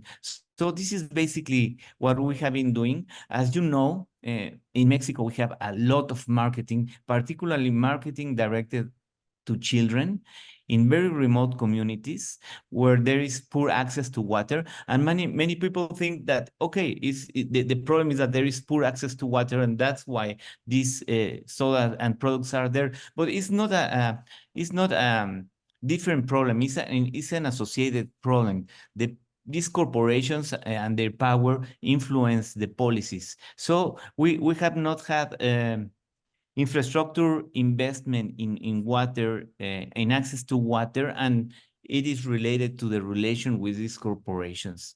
As I was mentioning you, in 2013, when the soda tax was approved, we had 2 years of evaluation, and we demonstrated that it was possible to reduce the consumption in 5 liters per capita per year. And this was one of the main success at their time in the world because it represented hundreds of thousands of tons of sugar reduced in a country with just a very simple measure.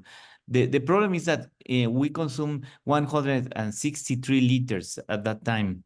So 5 liters is huge for a policy win, but it's not much for what we need to do to improve the diets and to prevent obesity. We need to reduce more this number. We are not the first consumer of soda anymore, but we are maybe among the first 10 consumers of soda in the world. We also implemented a tax on junk food, and it was also evaluated, and we found a significant reduction in consumption of tax foods in urban areas after 1 year of evaluation. So it was a more modest result, but still important. Have a policy that reduces 5% the consumption of junk food compared to the counterfactual expected consumption. It was very important. So we, after the publication of these results, more than 40 countries around the world implemented taxes, and we now have more than 100 countries that have soda taxes, and this is very important. This is one of the most recommended interventions to improve the food environment around the world. The other one I want to talk to you briefly is the warning labels.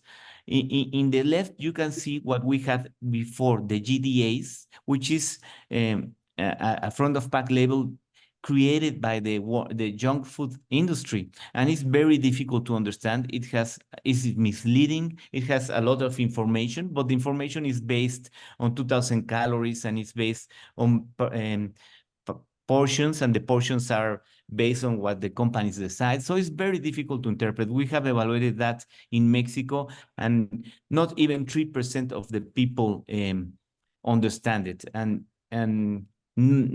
they cannot use it to improve their decisions. Instead of that, we decided to use these Mexican warning labels that are black octagons, and those are based on a system that was established first in Chile, but we choose more strict criteria based on the PAHO nutrient profile. So we have more strict cut points for calories, sugar, sodium, saturated fat, and trans fats.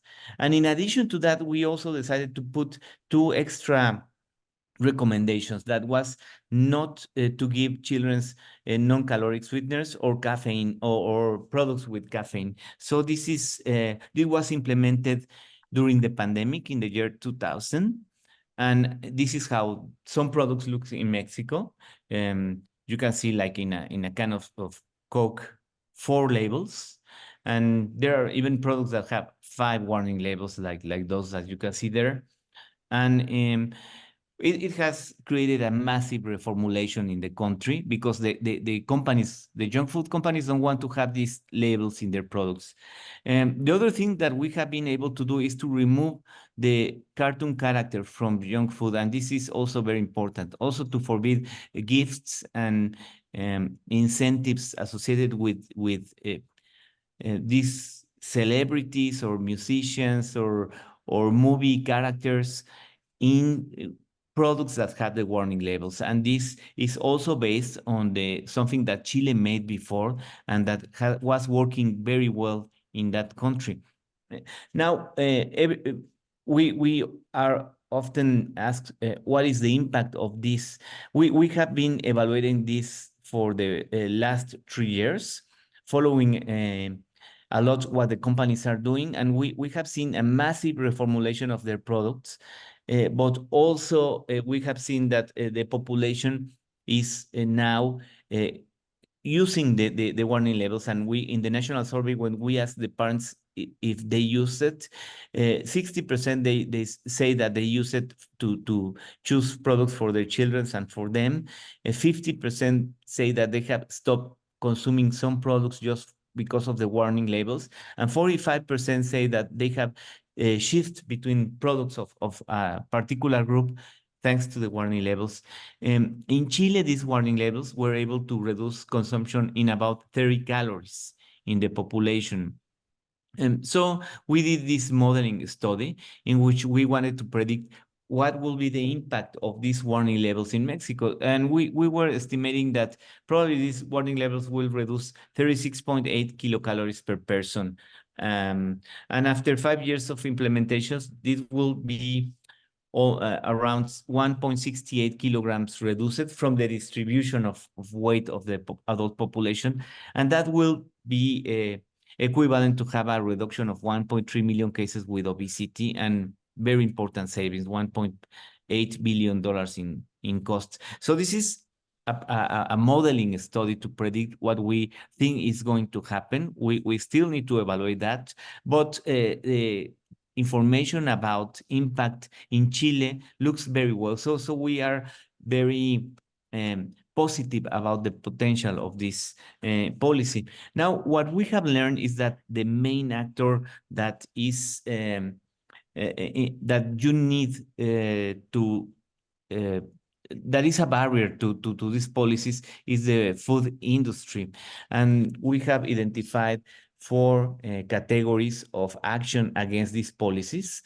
They call them the 4Ds, the World Cancer Research Foundation, which is to delay the policies. When you say we want soda taxes or we want warning labels, they say we need more time to clarify concerns, so we need more research to discuss this policy. We need to prove that it will have impact in the long term, or they divide. They say that there are other systems that are better, or they deflect. They say, for example, that it will have impact on employment and economy, or that it's a violation of intellectual property rights because they have their characters and they want to use it.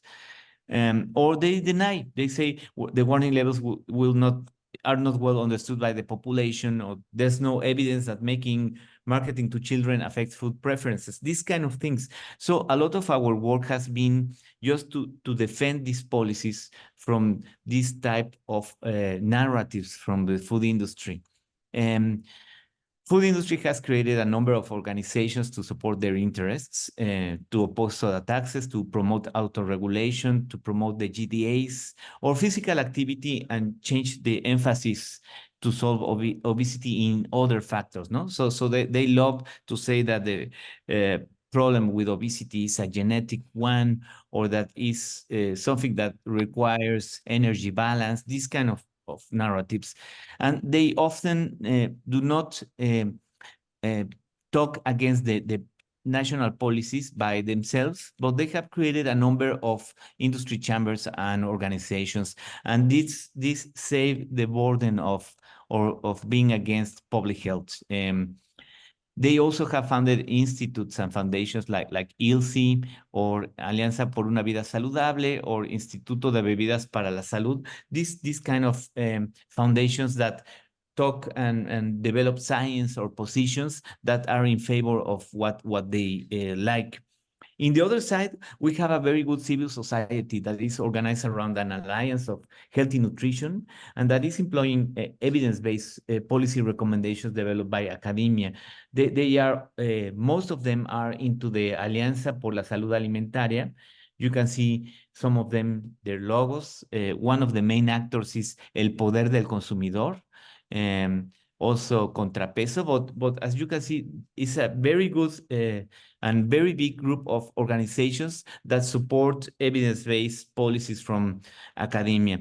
So let me show you some of the studies we have done to respond to these narratives. This is a study in which we demonstrated that taxes to the soda were not affecting the economy nor the employment. So you can see the trends on employment in the first graphic in the left, and after the implementation of the soda tax, there was no substantial reduction or something, an inflection point.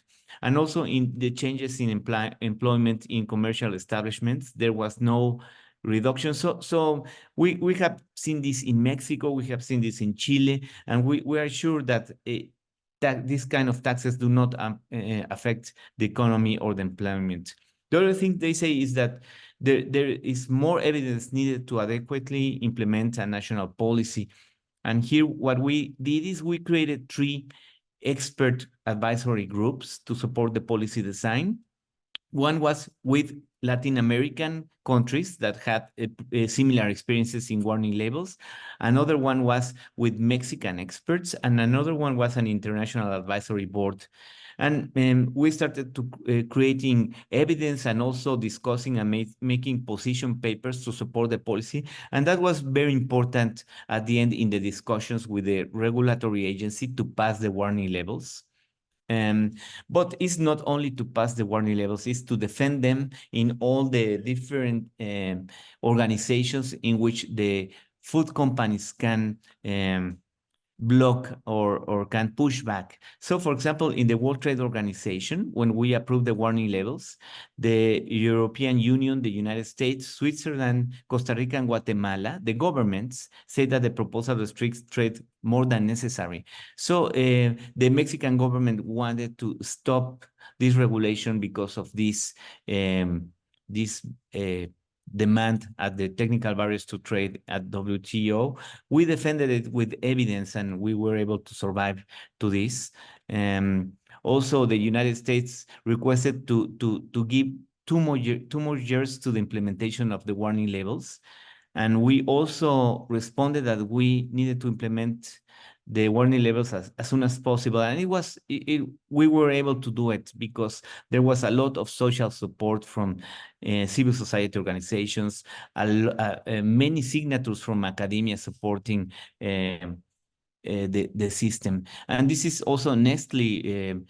There is a very interesting documentary from the public television of Switzerland in which they investigated how Nestle, through their government in Switzerland, tried to undermine the Mexico's anti-obesity policy. And this is all over the internet, so you can watch it.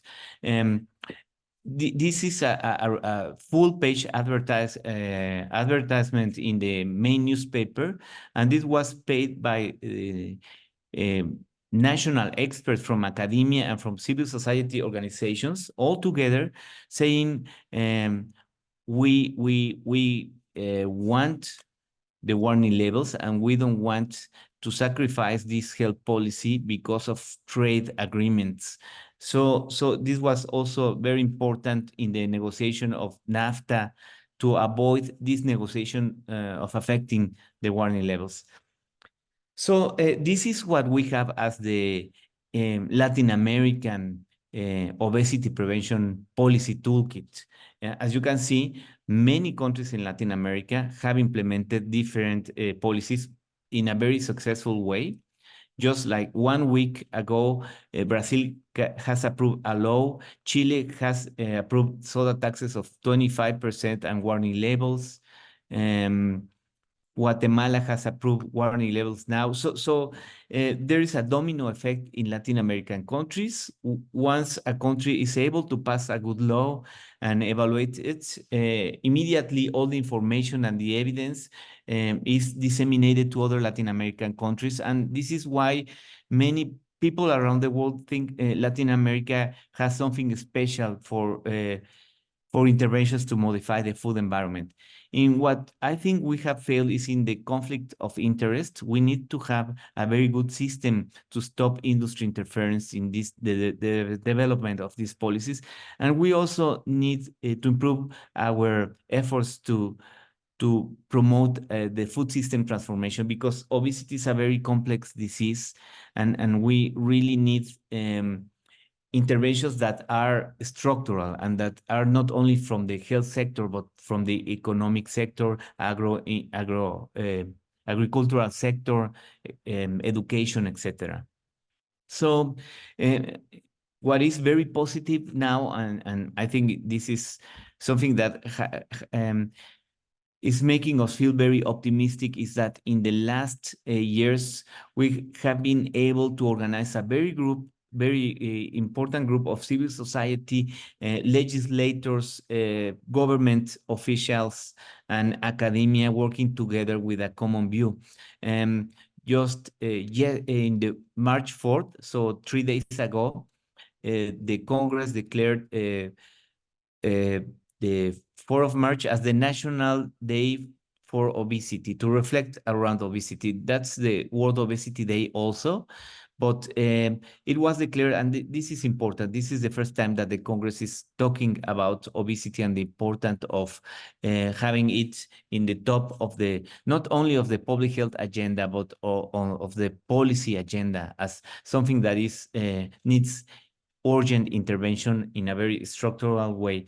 And commemorating this day, we have like the main buildings around the country painted in blue, which is and millions of views and commentaries in the social media.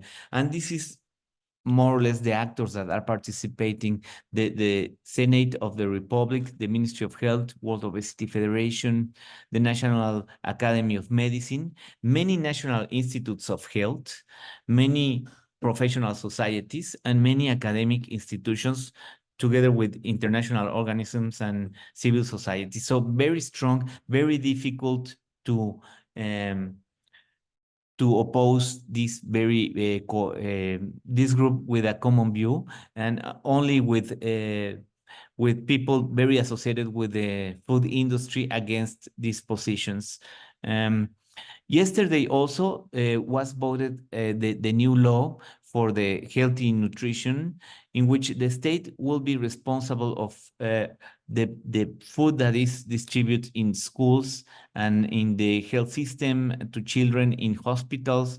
Also, is a law that will improve support and will assure support in different regions of the country where there is a lot of undernutrition, which is also a problem, but also will make responsible to the Ministry of Health of designing recommendations for healthy nutrition and promoting the dietary guidelines, and also assuring that children are protected from consumption of unhealthy beverages in the first years of life in a very intensive way. So this is something that also can be a good effort.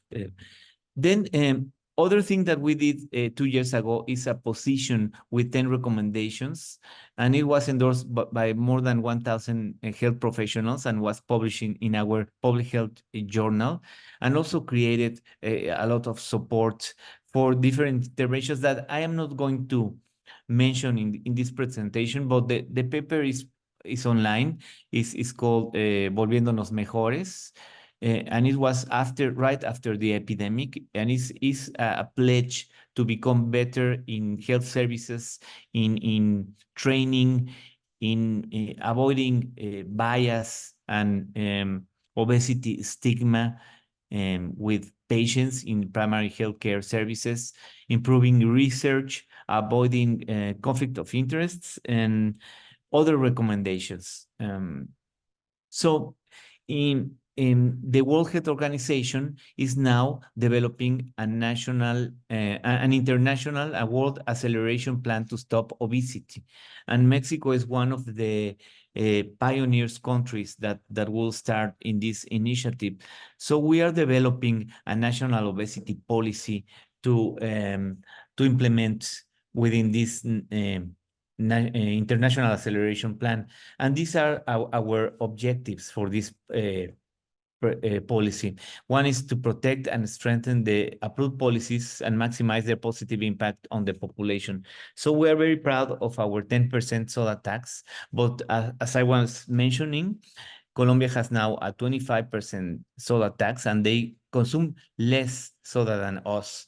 And Saudi Arabia has a tax of 50% of the cost, and India has a tax of 27%. So we think our soda tax of 10% is now is insufficient. We need to do more than that, and we need to improve all our already implemented policies. For example, we need to protect more to the children of marketing now in social media and in the internet, etc.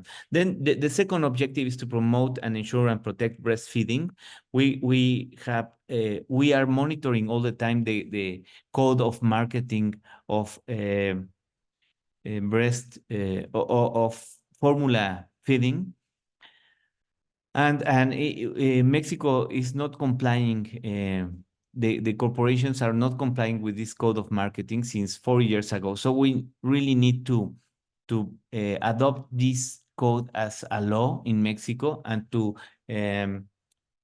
protect the population from this marketing from the companies. Also, another objective is to increase consumption of natural water and avoid and reduce consumption of industrialized beverages. As I was mentioning, this is about 70% of the caloric consumption of added sugars in our diet in the country level. So just this objective will be good enough to achieve good results in obesity prevention for the year 2030, so in 6 years. Also, avoid consumption of ultra-processed food products, improve the response of health services at the primary level of care for prevention, diagnosis, and control, and policies to promote and encourage food sovereignty, which is this new national law. It's not a solution, but this law will allow for other actions that will help a lot to improve the diet of the population. So this is basically what we are doing right now. And with this, I am concluding this presentation. It's a small view of our efforts, but I need to say that we are optimistic that we will be able to have the obesity prevalence below 41% in 2030.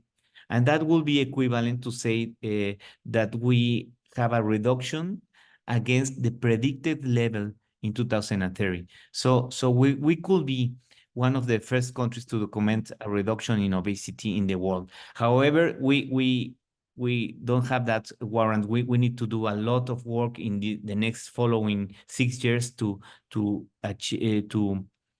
achieve this objective. So thank you very much for the opportunity to share with you these results. Good morning, everyone. It is my pleasure to be here to have the opportunity to talk to you. Thank you for the invitation. I am a pediatrician and pediatric endocrinologist. I work in the Hospital General de Mexico in Mexico City. I am a specialist in childhood obesity, and I have a master's and PhD in medical sciences. My research line has been for the past 15 years, risk factors, associated comorbidities, intervention and prevention strategies, and translational research in the field of childhood obesity.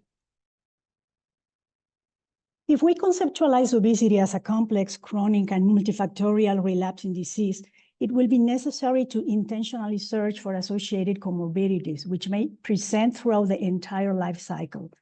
The prevalence of obesity in Mexico over the last 4 decades has increased significantly compared to the global trend and ranks into the top 3 of countries with the highest projected growth in the Americas after US and Brazil. Annual increase and the impact on GDP are estimated to be very high for Mexico.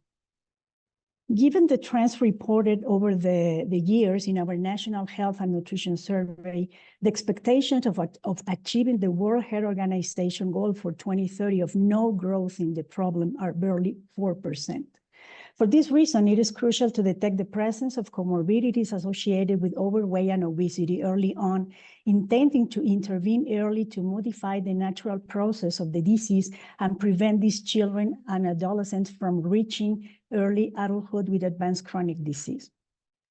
My clinical setting is at the General Hospital of Mexico. This is the largest general hospital in Latin America, which serves the most vulnerable population without social security, mostly from Mexico City and the surrounding area, and low socioeconomic status, and predominantly urban. So we receive an average of 500 new patients with obesity and their families annually, and intentional screening for major associated comorbidities is performed in a systematic way.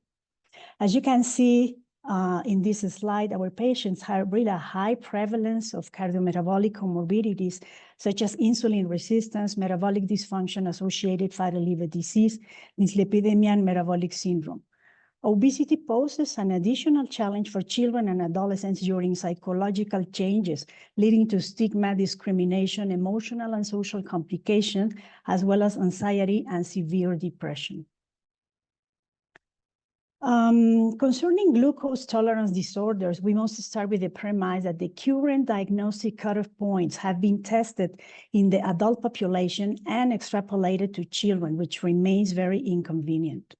The prevalences of prediabetes vary depending on the method we use, as you can see, indicating a variability in our patients that goes from 8 to 50%, with higher sensitivity when hemoglobin A1C is considered as a screening test. A meta-analysis published in 2022 outlined that the global prevalence of childhood prediabetes is estimated to be 9%, which is lower compared to our prevalence. Moreover, associated risk factors were described as well in this meta-analysis, and they found that older age, higher BMI, and family history of diabetes were important risk factors. Interestingly, in our population, as you can see, we did not find significant differences in prevalences between the group of school children versus adolescents, nor between the degrees of obesity. Another meta-analysis demonstrated that the highest prevalence of prediabetes is observed in Africa and the Americas. And of course, 10% has been described for these Americas countries. Moreover, in a smaller sample of our patients undergoing an oral glucose tolerance test, prediabetes prevalence was around 10%, and no patients were diagnosed with diabetes.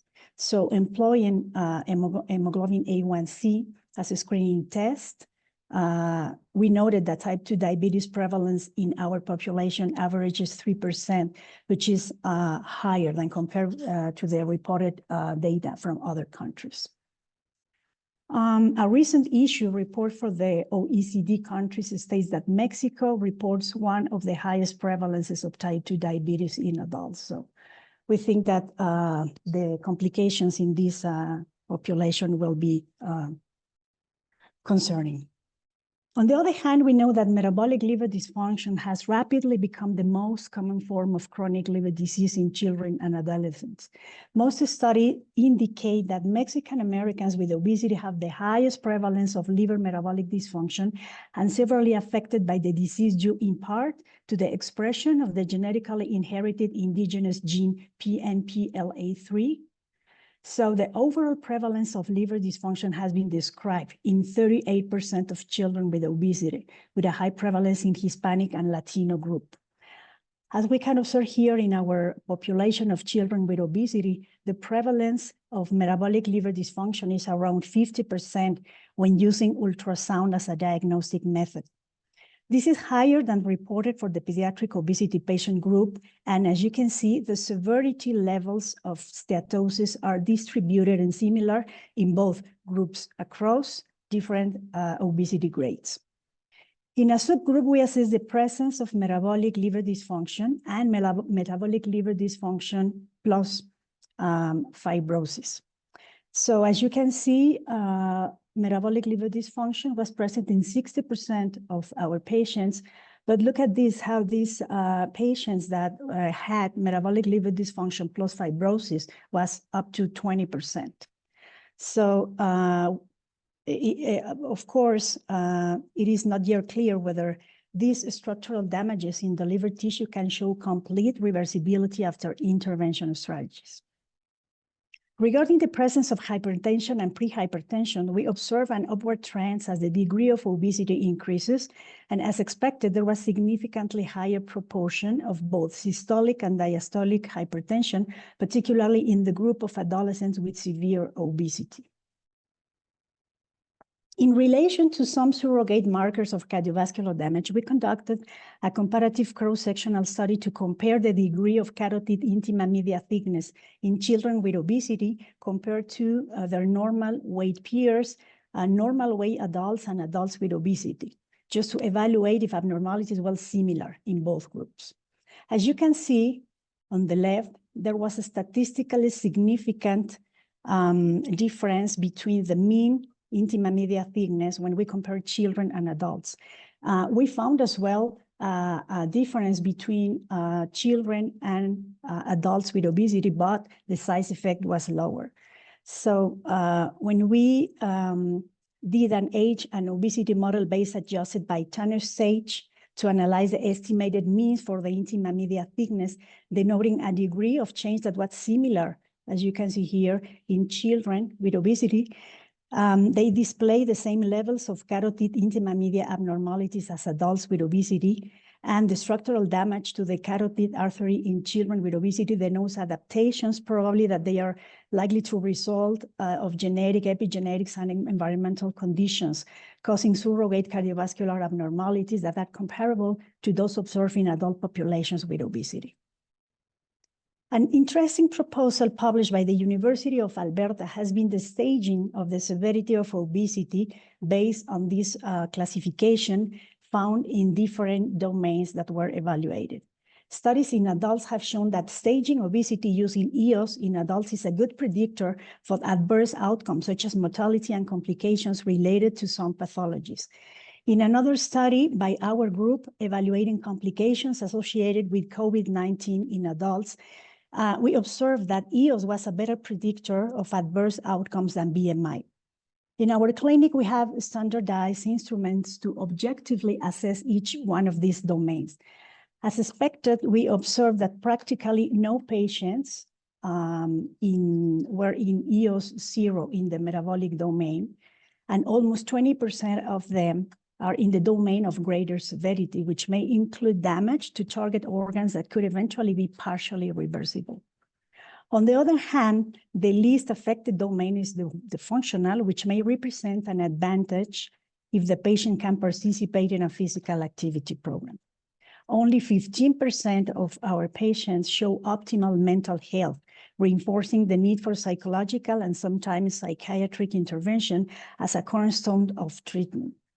Most of our patients were classified, as you can see, in stages 2 and 3, and the domains mostly affected were the metabolic and the social domain. Surprisingly, alterations in different domains were not associated with the degree of obesity. For us, it has been very concerning to recognize that the vast majority of our population shows complex social determinants, which critically complicates intervention and adherence to treatment. Probably this is the domain in which we have the least capacity for intervention. These patients definitely require a comprehensive treatment focused on their individual needs. Of the most outstanding recommendations recently issued by the American Academy of Pediatrics, it contemplates a comprehensive work with the child and the family at very early stages of the disease based on cognitive behavioral strategies that promote the acquisition of healthy lifestyles, covering a minimum period of intensive face-to-face intervention of 26 hours in individual, family, and group formats. This is the dynamic that we apply in our clinic. However, the limitations and barriers faced by these families make adherence to treatment very, very difficult. In the next few slides, I want to show you the effectiveness of short and medium-term treatments with improvements, as you can see here, in anthropometric parameters.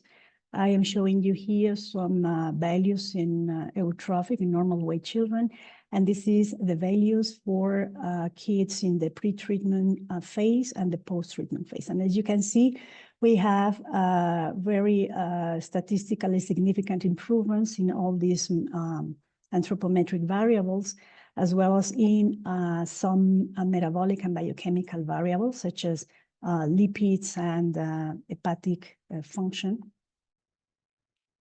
When we analyze as well the insulin sensitivity indexes and insulin resistance indexes, we observe as well a huge improvement in this metabolic.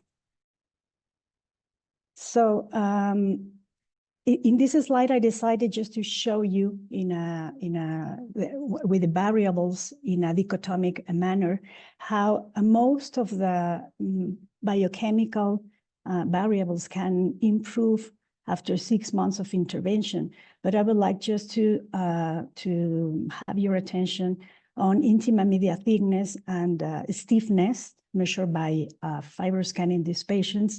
These comorbidities were not improved in this period. So we don't know if we really need a longer time of intervention or if these comorbidities will not have a relapse. In conclusion, I would like to emphasize the relevance of the international search for comorbidities in children, as well as the need for standardized diagnostic methods and cutoff points for this population. Interventions should ideally be aimed at resolving or slowing down the progression of the comorbidities that may arise. Thank you very much. Thank you so much. My name is Vanessa Otto, and I am an assistant professor at the University of Illinois, Chicago, in the Department of Kinesiology and Nutrition. My training is in nutrition epidemiology, but my work really broadly focuses on two areas. The first is on the social determinants of obesity and also evaluating obesity prevention policies like sugary beverage taxes or school meals or the SNAP program in the US. But today I'm going to talk about my line of work, which focuses on the association between employment and childhood obesity. So as we've heard throughout the morning today, obesity is highly prevalent. Just last week, new data were released by the NCD risk group in The Lancet, detailing that more than 1 billion people are now living with obesity. And over the last 30 years, obesity prevalence has quadrupled among children and adolescents ages 5 to 19 years old. We know from this data also that more children with obesity are now living in low and middle income countries. And in the US, obesity prevalence is disproportionately experienced. So Hispanic children are 2 times more likely to have obesity than non-Hispanic white children, which was detailed earlier by Dean Crespo, but you can see in the figure on the bottom right screen. So as mentioned, I largely study different social determinants or drivers of obesity among children. And one of my main lines of focus over the last few years has been to look at parental employment as a potential driver among obesity risk. This figure here details sort of the conceptual framework around some of the papers that I'm going to present in the subsequent slides. But At a high level, we know that parental employment certainly affects household economic resources. It affects parental stress, particularly in the US. It affects healthcare access. It also impacts parents' time to prepare healthy foods and to supervise meals. And certainly it affects food insecurity. And these intermediate factors are thought to be associated with diet quality and physical activity, which of course, in turn, as we've heard, an abundance of evidence this morning, impact childhood obesity risk. So today I'm going to talk about 3 related studies that looked at parental employment and obesity, both in low and middle income countries and then in the US context. So in low and middle income countries, I'm going to focus on maternal employment. And because of the ongoing nutrition transition and the rapidly changing food environment in these contexts, we would hypothesize that maternal employment increases economic resources, and this in turn increases the consumption of ultra-processed foods within the household, and in turn increases weight among children. In the US context, I'm going to focus on unemployment and precarious or low quality employment, which I will detail in later slides. But here we're looking at a decrease in economic resources or low wages, which would be associated with an increase in ultra-processed food consumption and potentially an increase in childhood obesity. So this first study, as I mentioned, took place in 45 low and middle income countries. We leveraged data from the demographic and health surveys. And the hypothesis here was that, while employment affords many benefits, potentially there are unintended consequences of more women participating in the labor force. At the same time, the food environment in these contexts is rapidly changing. And so we use the demographic health surveys first to categorize mothers in the samples as formally employed, informally employed, or not employed, not only just based on their employment status, but also their occupation, their earnings type, whether it was cash or in kind or in cash plus in kind, as well as the seasonality of their employment. And so for those not familiar, the demographic and health surveys are cross-sectional surveys conducted every few years in low and middle income countries. They ask a battery of questions related to socioeconomic status, household characteristics. They collect data on measured heights and weights among children, as well as some questions around diet and health. And so for this analysis, we were able to include data from 45 countries between 2010 and 2015. You can see the countries represented in this analysis in the figure at the bottom of the screen. Mexico no longer participates in the DHS, but we did have a number of countries represented from Latin and South America, as well as countries from Sub-Saharan Africa and Asia. And so in this sample, we had about 270,000 children ages 5 to 19 years. And used linear regression and meta-analysis to answer this research question, and did find that formalized maternal employment was associated with a modest increase in BMI Z-score. But I think importantly, we also found that formalized maternal employment was associated with a 30% higher odds of children ages 5 to 19 consuming sweets or foods that were high in saturated fat. And so I think, this speaks to some of the work that we've heard this morning about, the need for policies and interventions to potentially change the food environment. But I also think really speaks to the need for policies to support women's participation in the labor force in these contexts, given, the competing demands of work with childcare in a very obesogenic food or environment. So then I was interested in thinking about this question a little bit more in the US context. And I first did so thinking about unemployment during the 2008 recession. And I focused on this period of time in California for several reasons. The first is that during the 2008 recession, unemployment rates in California were extremely high. You can see here on the right-hand side of your screen, this figure before the recession and currently in California, unemployment rates are around 4%, as represented by that red line. But during the Great Recession, we saw unemployment rates that were, 3 to 4 times that, depending on the year, with unemployment rates peaking around 14% in 2010. California is also home to a very large percentage of Hispanics. And as we heard from Dr. Crespo earlier, the large majority of Hispanics in the US, but in particular in California, are Mexican American. So about 53% of school-aged children in California are Hispanic, and a large majority of those, about 84%, are Mexican American. And we also know in this 2008 recession, but certainly in the pandemic-related recessions as well, that Hispanic individuals were 40% more likely than whites to experience unemployment due to occupational segregation and things like that.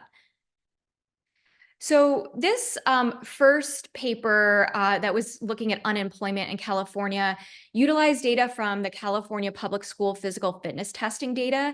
In California, they collect measured heights and weights among kids, the same kids in 5th, 7th, and 9th grade.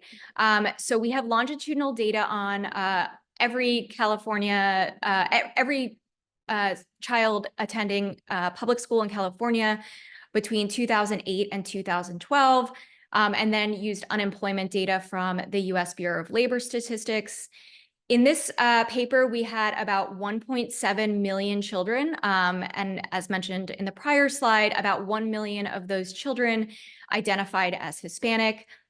We use the CDC cutoffs for overweight and obesity, which is a BMI of greater than or equal to the 85th percentile, and linear probability models with individual fixed effects to compare each child to themselves over time. So kind of getting closer to causal estimates than we could with just regular linear regression models. You can see at the bottom here that Latino children statewide in California have the highest prevalence of overweight and obesity, far higher than white or Asian children in California.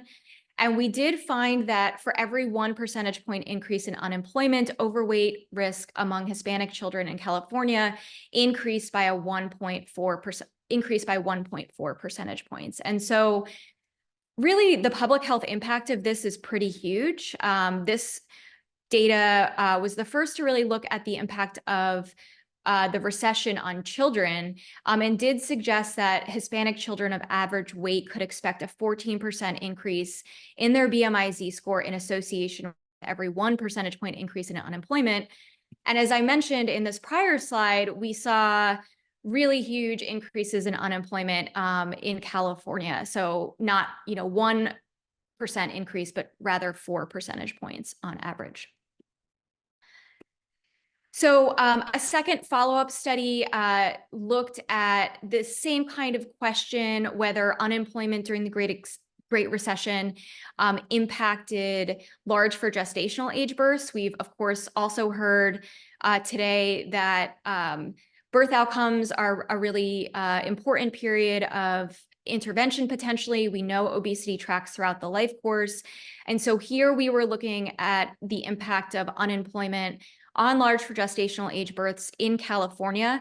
Again, we had birth certificate data from California over a period of 5 years, and had about 1.7 million singleton births during that time. And again, did find a significant association between increases in unemployment rates and large for gestational age prevalence among Hispanic children in California. And so again, really speaking to the public health impact here, large for gestational age prevalence increased by about 5% for every 1 standard deviation increase in unemployment. So finally, this last study here, I was interested in not only employment status, but employment quality. And so the prior studies, focused on whether someone was employed or unemployed. But here I was interested in this concept of precarious employment in the US. And precarious employment does not have one single definition, but it tends to be work that's insecure and uncertain. So not only does someone have a high risk of job loss, but also a low probability of finding a comparable job. They potentially have limited economic benefits. The job likely doesn't provide a living wage, or health insurance or any other kinds of benefits. And it's also jobs that have limited entitlements by labor laws or regulatory protections. So in the US context, we see that we see this often with like the gig economy, Uber drivers, Lyft drivers, those kinds of jobs. And again, I was interested in this for a few reasons. One, we hypothesized that the worsening of employment quality in the US would be highest among racial and ethnic minorities, but also that this worsening of employment quality could affect weight-related health. And so we tested this question using a nationally representative survey, the National Longitudinal Survey of Youth, and created a precarious employment score, a continuous score, where we, based on the 11 items available in this particular survey, which you can see on the left-hand side of your screen here. Of course, the score included wages, but it also included things like the number of hours worked, shift work, the number of years they were employed at that particular job, as well as union membership and promotion and training opportunities. And did find that employment quality has worsened in the US over this roughly 30-year period of observation that you can see here on the right-hand side of the screen, and that the highest prevalence of precarious employment is experienced by Hispanic women. And again, a majority of Hispanic women in the US are Mexican.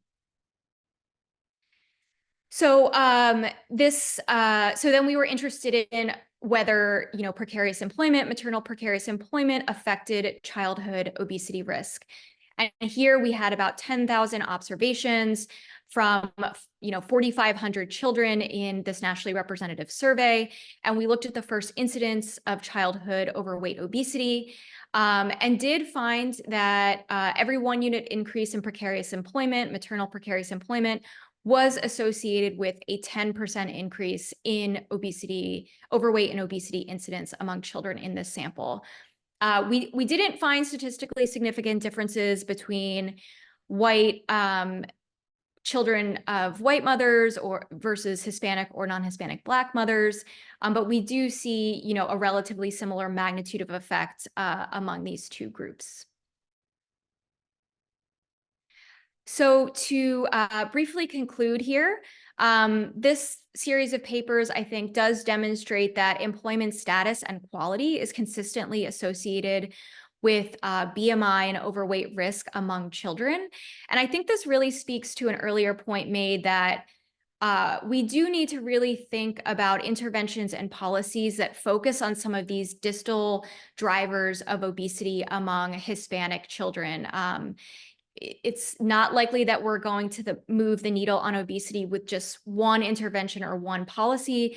Certainly, we need a suite of approaches, but I do think focusing on some of these more distal drivers is going to be very important. And so in the US, I do think, in particular, policies really need to focus on improving the social safety nets during periods of unemployment, and think about improving job quality in order to improve public health among Hispanic children. And so with that, I will stop sharing. Hello, good afternoon. Can everyone see my slides correctly? Yes. Perfect. I'm going to begin now. Well, good afternoon, everyone. I am Dr. Daniel Caja Flores. Now it's my turn to present you my conference, Human Milk as Immune Health Programming in Newborns, the role of maternal status, health, and diet. First, a little information about me. I hold a postdoctoral position at the Universidad Autónoma de Nuevo León. I am currently studying how maternal obesity can modify the expression of cytokines, hormones, and ceramides in maternal breast milk, and how this may impact infant growth and development. Well, first, a little of history. Let's talk about the origins of milk. Milk, the story for answering this, we have to talk about the history of Earth. Now, Earth has around 4.6 billion years of age, and around 4.2 billion years ago, life in Earth appeared. And around 225 million years ago, mammals appeared, which means that in this period of time, milk also appeared. Now, let's consider that during all this time, life in Earth has been evolving. So this means that milk is not just a food. Milk is a gift from nature.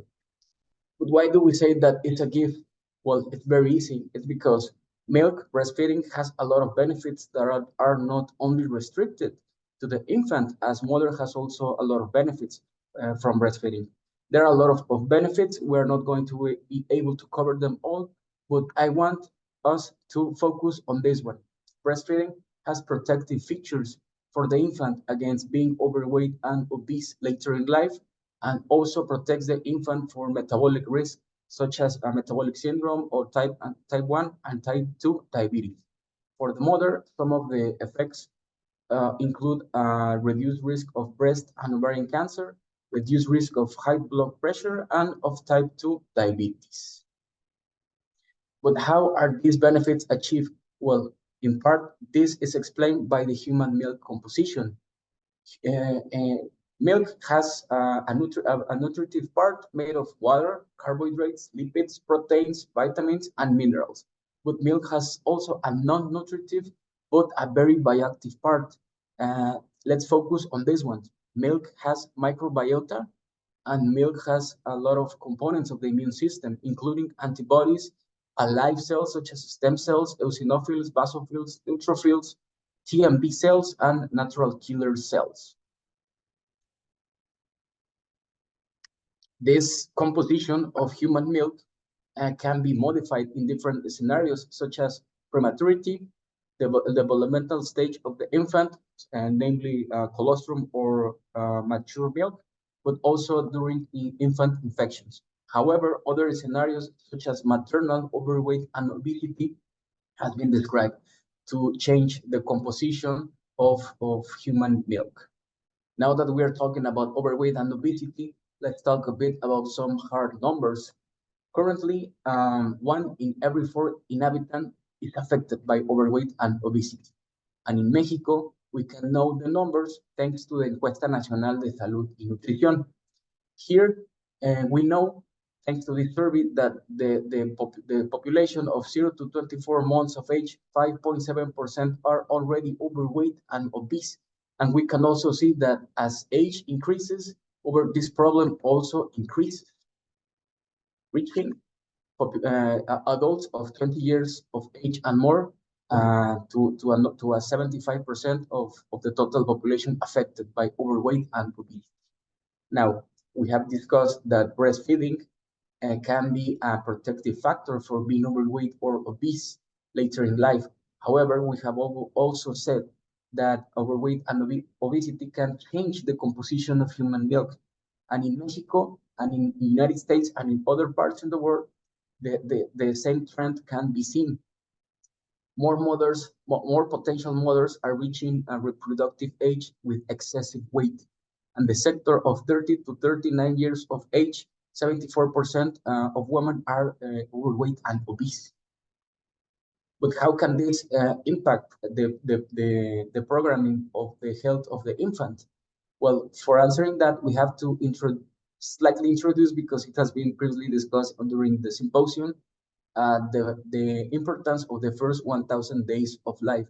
This number is encompassed by the first 9 months of pregnancy and the following 2 years of life, in which the infant is going to feed on human milk. Now, what happens during pre-pregnancy, but especially during pregnancy years, maternal habits such as diet is going to program the infant health and susceptibility, or a correct immune and metabolic health. Let's put an example. If during pre-pregnancy and pregnancy time, mother has a diet high in fat and high in sugars, there is going to be a promotion of non-communicable diseases on the infant. And now, if the mother decides not to breastfeed, or if she decides to breastfeed, but she continues having a diet high in fat and high in sugars, there is going to be a defective microbial colonization. And what is the importance of this microbial colonization? Well, in this period of time, microbiota is the most important immune stimulation for the infant.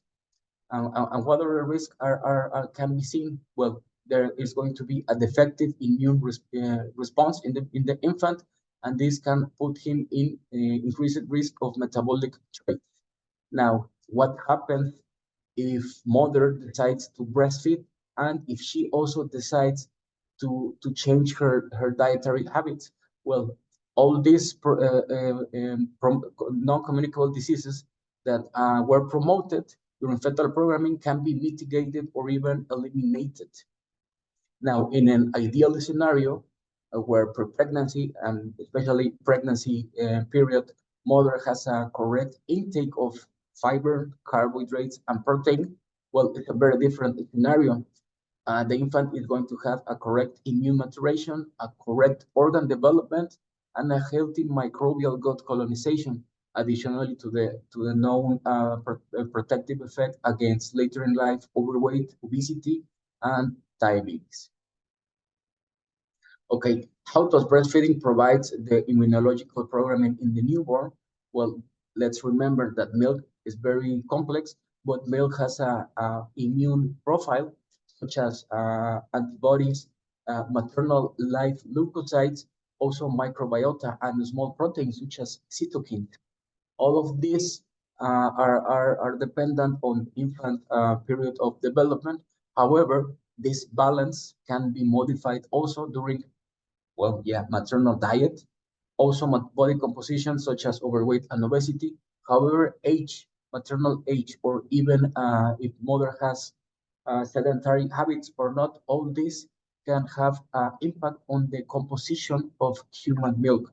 The exact impact is still under study, but we now know that this actually changes the composition of human milk. Now that we are talking about cytokines, why are cytokines important?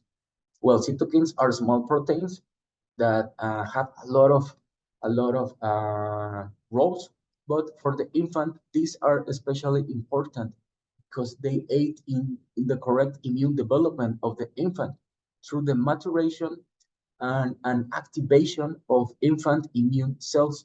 And this activation is going to allow the infant to have, as well as together with the cytokines found in human milk, these together are going to protect the infant against infections.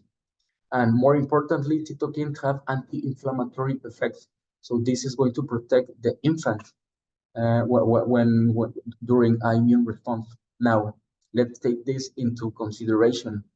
A newborn has a complete but immature immune system, and cytokines are able to interact and to provide the way for correct immune maturation. And in this scenario of breast milk, milk is an excellent source of cytokines. So this is the importance of breast milk. But what about bacteria? Well, when infant is feeding on human milk, he will find immune cells and also bacteria. Life of both are alive, and they are going to interact with infant saliva. They are going to pass the stomach and reach the gastrointestinal tract. Here, they are going to be able to pass cells to systemic circulation, and they are going to be able to reach organs such as lymph nodes, spleen, and thymus. And here they are going to be established for the rest of the life of the infant. And this will add features such as enhanced tolerance, enhanced priming, and immune surveillance. This is called maternal microchimerism. What happens with bacteria? Well, bacteria also reach the intestine alive, and here they are going to be able to provide a healthy, good microbiome. As has been previously discussed, this has a lot of effects on the infant, and this can allow the infant to have a correct digestion and a correct absorption of nutrients, but also a correct immune stimulation, a correct immune, and allowing a correct immune response. This can also help in the maturation of the gastrointestinal tract through enhanced integrity of the gut lining, and also allowing a development of a strong mucosal immune system that is going to have different roles, including not allowing that pathogen bacteria establish in the gut, but also allowing that commensal bacteria thrive on the intestine. Well, and how is this bacteria selected? Very easy, through maternal dietary habits. If during this period, mother has a correct diet, such as high in fiber, high in carbs, and high in proteins, she is going to have a very diverse and balanced microbiota. And this, when the infant feeds on this correct microbiota balance, infant is going to have a protective effect against inflammation and infection. However, in other scenario, in which maternal dietary habits are focused on high-fat diet, microbiota is not going to be as balanced and as diverse. This is known as dysbiosis, and this is related to infant for the infant with allergies, leaky gut, increased immune activation, and an increase in pro-inflammatory cytokine release. So, how do energy? This is in the case of energy-dense diets, but what is the impact on human milk profile, and what is the impact on human milk microbiome? This is still under study. And what is the impact of diet and supplementation on the immune profile of milk? Well, omegas and blackcurrant seed oil are known to have anti-inflammatory effects. And when mother is supplemented with blackcurrant seed oil, there has been some studies saying that some cytokines, such as interferon, pro-inflammatory cytokine interferon gamma increases, and anti-inflammatory cytokine interleukin-4 decreases. However, many of others pro and anti-inflammatory cytokines remain largely unaffected. In a similar scenario, when mother is supplemented with omegas, some fatty acids such as DHA and EPA are increased, but other pro and anti-inflammatory cytokines remain also largely unaffected. What has been seen as a potent intervention has been when mother is encouraged to eat more fruit and vegetables, as this has demonstrated that the pro-inflammatory profile of milk sharply decreases.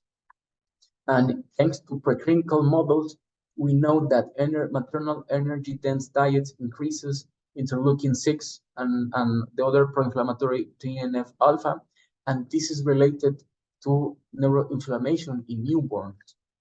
Now, we still are studying what is the effect of single nutrient supplementation on the composition of the immune and also on the bacterial populations, and also if this reaches the infant and if this can has an effect on infant.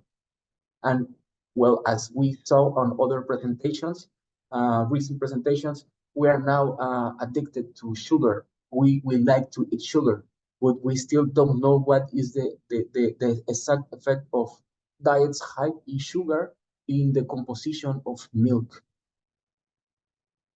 And the most important question, how does this affect the infant health? Now, what is the influence of maternal obesity on the immune profile?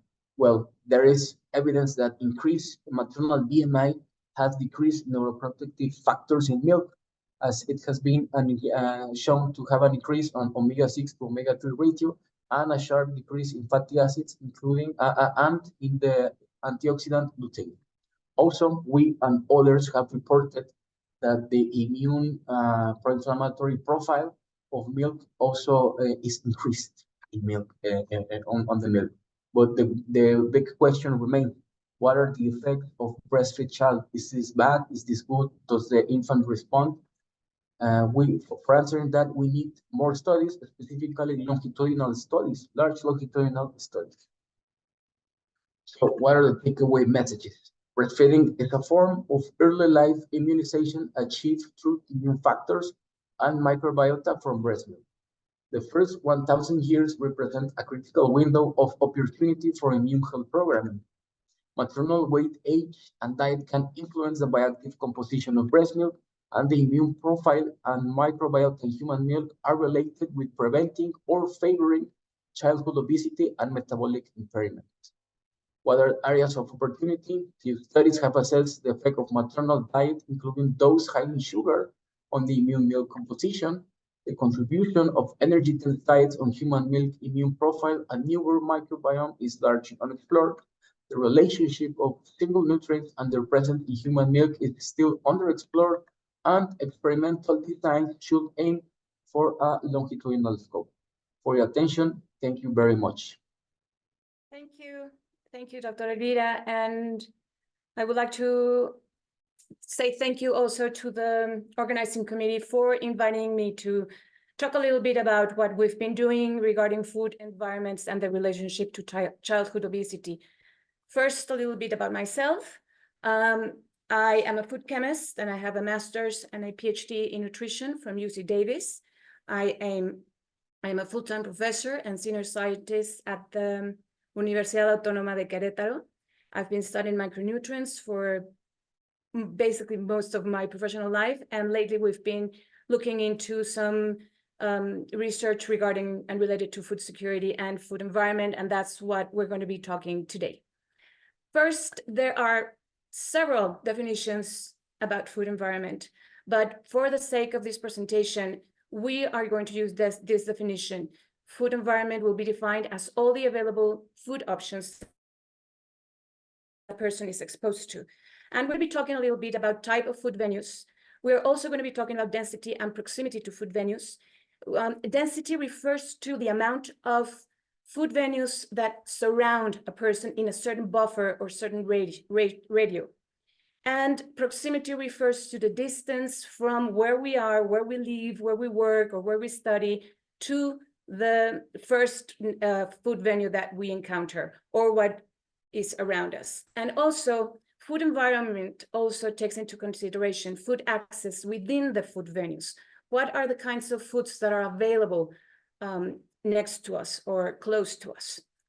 Now, the study about food environment and obesity and its relationship has been going on for a while. However, results have been not quite consistent. And this is basically because there are several differences of ethnic groups that have been studied, also different age groups, and there are also differences between studying rural versus urban areas, and actually studies define these areas differently. So this is why there have been inconsistency. And also there are different countries, and we should, as you listen to my presentation and you see our results, we have to think that food environment is a very local thing. It's something that is very particular for certain areas. And as I mentioned before, this has been not done in a lot of countries, but mostly developed countries and in urban areas. Some of the key findings of these studies that have been already published in these developed countries have shown that the proximity to supermarkets has been associated with lower risk of obesity. That is, if you live close to a supermarket, your risk is lower. And this is basically because you have more access to fruit and vegetables and healthier foods. On the other hand, what has been observed is that if you live close to convenience stores, you have a higher risk of obesity. And this is precisely the opposite as what happens with supermarkets. If you live close to convenience stores, you have less access to healthy foods and, of course, fruits and vegetables. So what we wanted to do in our research group was study what the food environment was in a very local, rural community in Mexico, in Querétaro, where I live. And studies have been done in Mexico regarding food environments around schools, but we wanted to see what happened in a very close and controlled community. And we studied the relationship between food environment and body fat percent in school-aged children in the rural community of Santa Cruz in Querétaro. In order to do that, we did a cross-sectional study, and we included over 200 children from 6 to 10 years old, and the community is located in the municipality of El Marqués in Querétaro. That's about an hour away from Querétaro City. We measured anthropometry and body composition of all the children. Now, how did we measure food environment? You can measure food environment several ways, but what we did was use a geolocation of all the convenience stores, or what we call in Mexico the tienditas or tienda de abarrotes. And I want to emphasize that we geolocated all the stores in the community using GPS.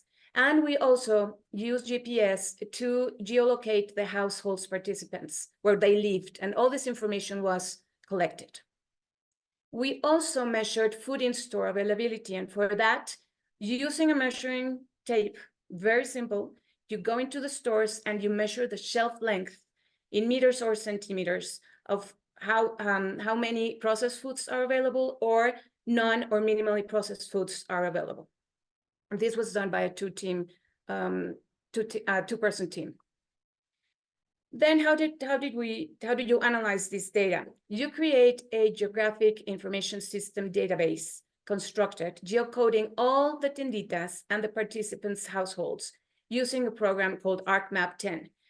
This way, you know exactly where they are in a map, as I'm showing you right here. On the left, you're going to see the density of the tienditas, and on the right, the proximity to the tienditas.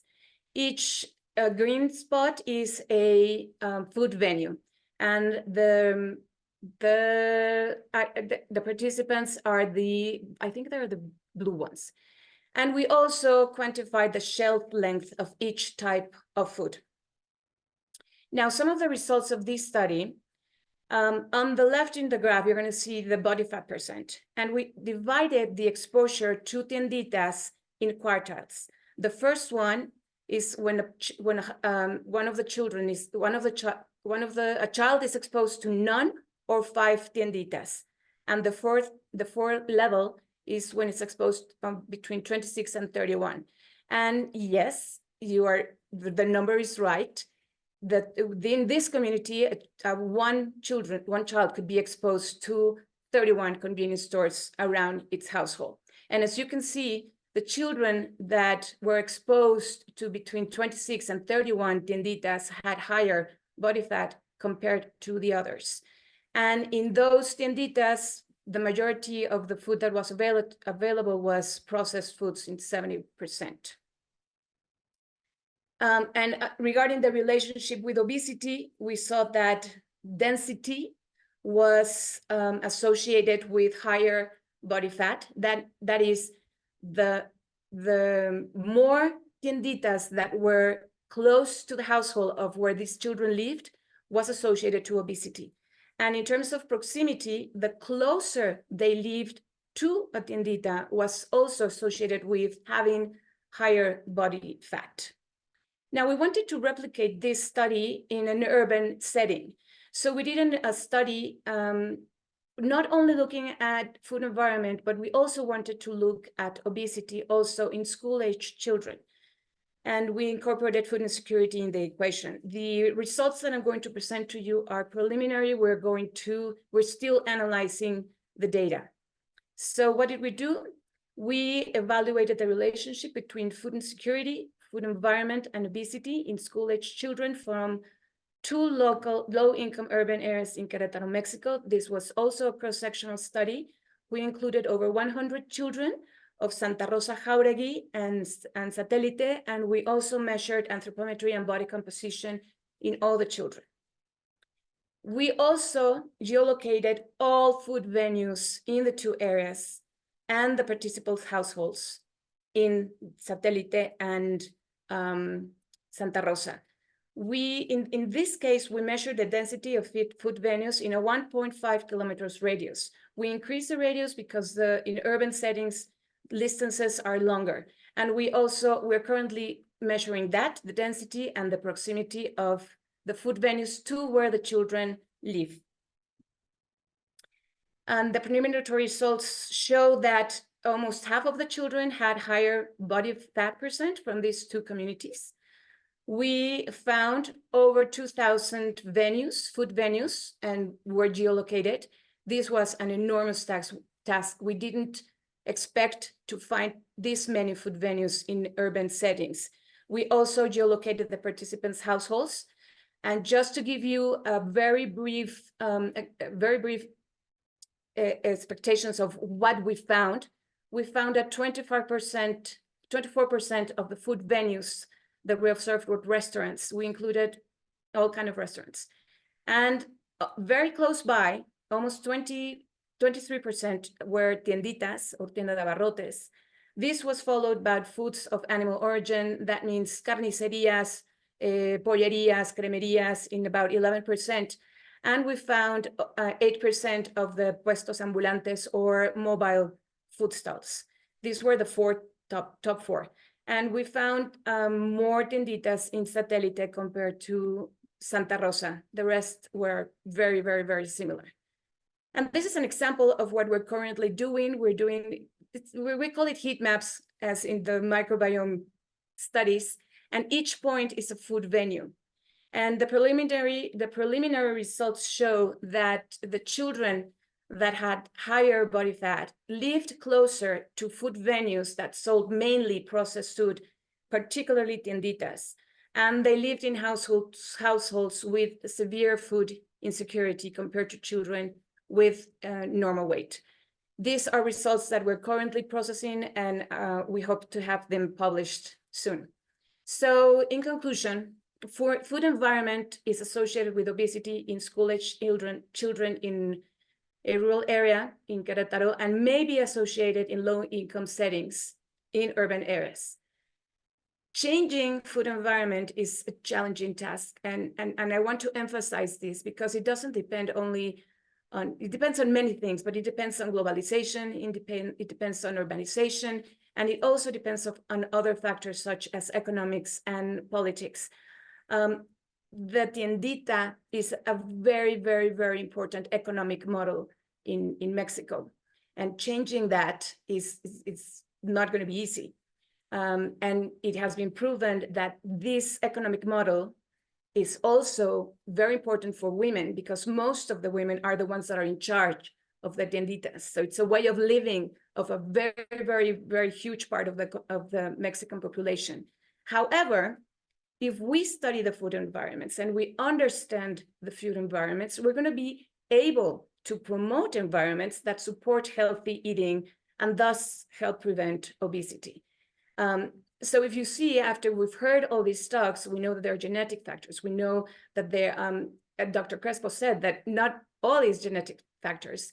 There's a lot of environmental factors that are included, and food environment is one very important risk factor for childhood obesity, and is one of the hardest that it's going to be. Is going to be one of the hardest to change.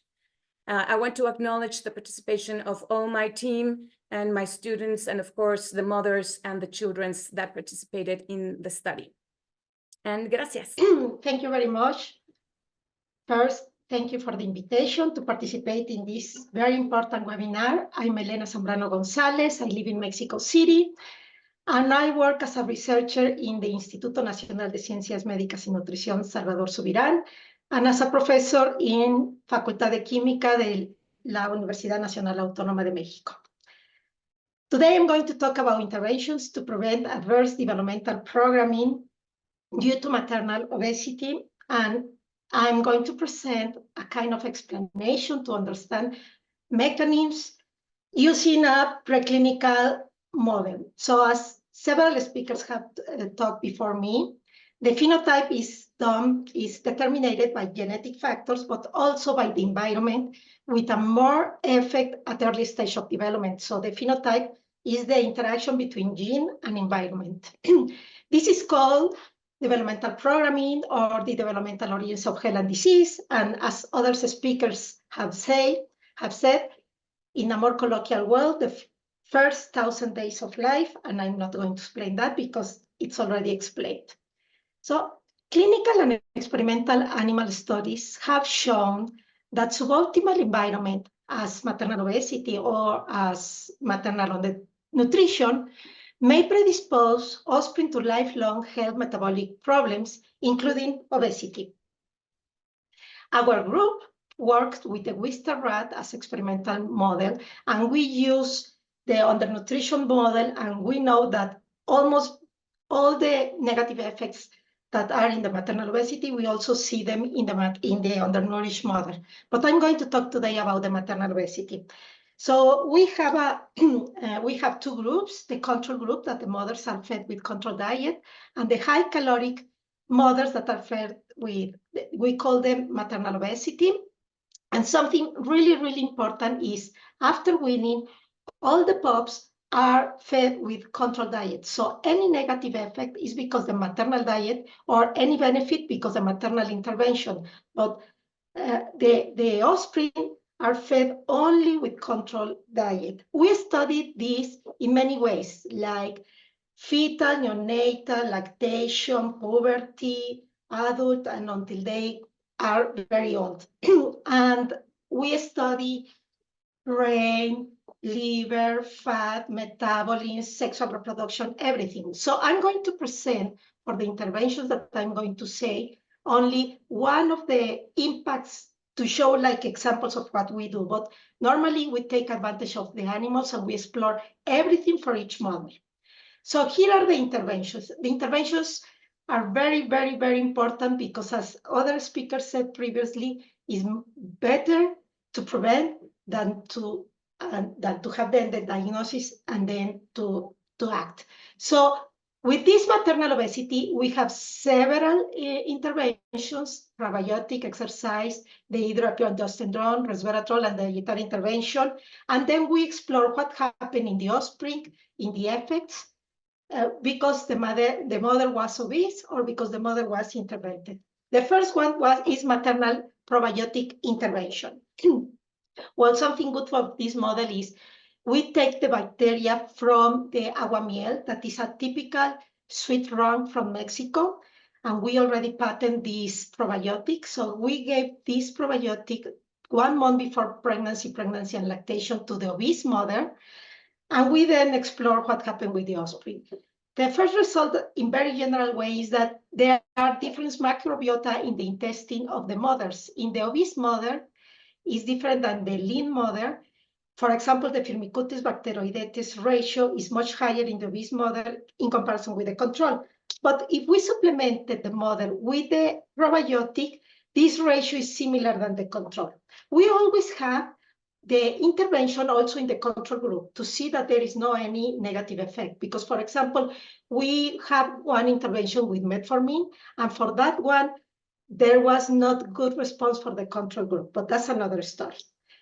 So here we have the parameters of the mothers at the end of lactation, and even if they weigh exactly the same or similar, we can see that the obese mothers have more fat and more triglycerides. But if they were supplementing with the probiotic, the results are very similar than the controls. And when we explore the offspring, here I'm going to present first the male. We can see when they are young adult, young, because when they are old is another story. The body weight is similar, but they have much more fat, leptin, and triglycerides. But this effect, negative effect, we don't see it if the mother was supplemented with the probiotic. And I'm showing here the female data because we found a very important sex dimorphism results. For example, at this age, there is no negative effects in the female's offspring, neither improvement, but at this particular age, because when they get old, we can see negative effects too. So the conclusion of this part of the results are that probiotic intervention in obese mothers changes maternal microbiota and improves maternal and offspring metabolism. Now the next intervention, maternal docosahexaenoic acid supplementation, or DHA. Once again, we have 4 groups, the control and the obese mothers, and half of them supplemented with DHA. The offspring were fed with control diet, so any impact is because of maternal diet. And the first thing that I want to show here is that this is the histology of a control mother of the mammary gland and the obese mother. And as we can see here, the parenchymal tissue is less developed than the control group and more fat. And at the end of lactation, we can see that the milk composition is very different, is very, very heavy, lower production, more fat, and lower long-chain polyunsaturated fatty acids, which are very, very important for the brain development. The obese mothers in general have less concentration of DHA and eicosapentaenoic acid and more corticosterone levels, which are negative for the offspring development, programming development. And this goes through the placenta and through the milk during pregnancy and during lactation, which has a negative impact in the offspring brain development because it has less DHA in the brain of the fetal and the neonate. We tested in different ways of the behavior. I'm just going to present one of them, that is anxiety. The anxiety is tested by the Elevera Plus maze, which has 2 open arms and 2 closed arms. When the rat is scared, spend more time in the closed arms in comparison with the open arms. And we can see that the offspring from obese mothers have higher concentrations of corticosterone, and males and females spend less time in the open arms, which means that they have more anxiety. But if the mother is supplemented with DHA, we can see a recuperation of this value. We also tested other things like memory, associated memory and spatial memory and learning. And of course, there is a negative effect of the offspring from obese mothers that can be prevented with the DHA intervention. So the conclusion of this part of the study is that maternal obesity generates in the offspring more anxiety, less learning and memory. But if the mother is supplemented with DHA, these negative effects can be prevented. The next intervention is maternal resveratrol supplementation. Resveratrol has many qualities. One of them is a good antioxidant. And we gave the mother, we have once again 4 groups in which we supplemented the mothers with resveratrol in the controls and in the obese mothers. And we once again study the offspring. And here I'm presenting the maternal parameters before breeding when the mothers were supplemented with resveratrol. We can see that even if the body weight was higher, the real difference is that the obese mother has more fat, adiposity index, fat cell size, insulin-resistant index, triglycerides, leptin. But if the mother was supplemented with resveratrol, some of these parameters return to the control value. When we measure the oxidative stress in terms of different parameters, we can see that the obese mother has an increased oxidative stress. And of course, with the resveratrol supplementation, this goes down as similar results than the control group. And what happened with the offspring? Well, many good effects. I'm just going to present very few. Here we can see that the amount of fat, leptin, and triglycerides are much higher in the offspring from obese mothers, but are returned to the control group if the mother was supplemented with resveratrol. And I like very much this picture. These rats are males. They are cousins, the same grandmother. They are old. This is an old age. Because when they are young, the weight is very similar in between the control and the obese offspring. But we already have more fat since they are young. But at this age, it's so clear with the picture. Here, the same grandmother, the mothers were sisters. The only difference was the diet or the supplementation. And as we can see here, the offspring from obese mother is much heavier than the control and many problems. But the mother from obese mothers, the offspring from obese mothers supplemented with resveratrol looks very similar than the control. So the conclusion of this part of the study is that maternal resveratrol intervention in obese mothers reduce maternal oxidative stress and maternal metabolism and prevents some of the offspring negative outcomes due to maternal obesity. The next intervention, maternal dietary intervention, in which something very important is not that the mother is on diet. The mother that was fed with high-fat diet, we switched the diet to control group, to control diet, just to a healthy diet 1 month before pregnancy and lactation. And what we can see is the males and the females offspring when they are young, we can see some metabolic parameters as insulin resistant index, glucose increase in the males offspring in comparison with the control. But if the mother has this switch of diet 1 month before, it can help to improve the metabolism of the offspring. Here we have some histologies of the liver in terms of fat and triglycerides in the liver. And the first very important thing is there is a sex dimorphism in which the offspring from male offspring from mothers, obese mothers, have more fat and triglycerides in comparison with the females. But if the mother had a dietary intervention 1 month before, this is completely prevented in also males and females. And here the picture that I like very much too, when the animals are old, these are males too, how it looks, the dietary intervention offspring, the dietary intervention in the mother, in comparison with the control and in comparison with the offspring from obese mothers. And once again, these are cousins, the same grandmother. One important result of this part of the study is that it was not necessary that the mother return to the normal weight, the obese mother, to have benefits to the offspring. So well, it may be the goal looks very difficult to reach, but with a small change in your life, you can change the whole life of the next generation. Well, the very last intervention, and this is my favorite, definitely, is the maternal exercise intervention. We have a gym in our animal room, and here, once again, we have 4 groups, the control and the obese mothers, and the ones that exercise 1 month before pregnancy and pregnancy. During lactation, they did not exercise because they didn't like it, and this is a voluntary exercise.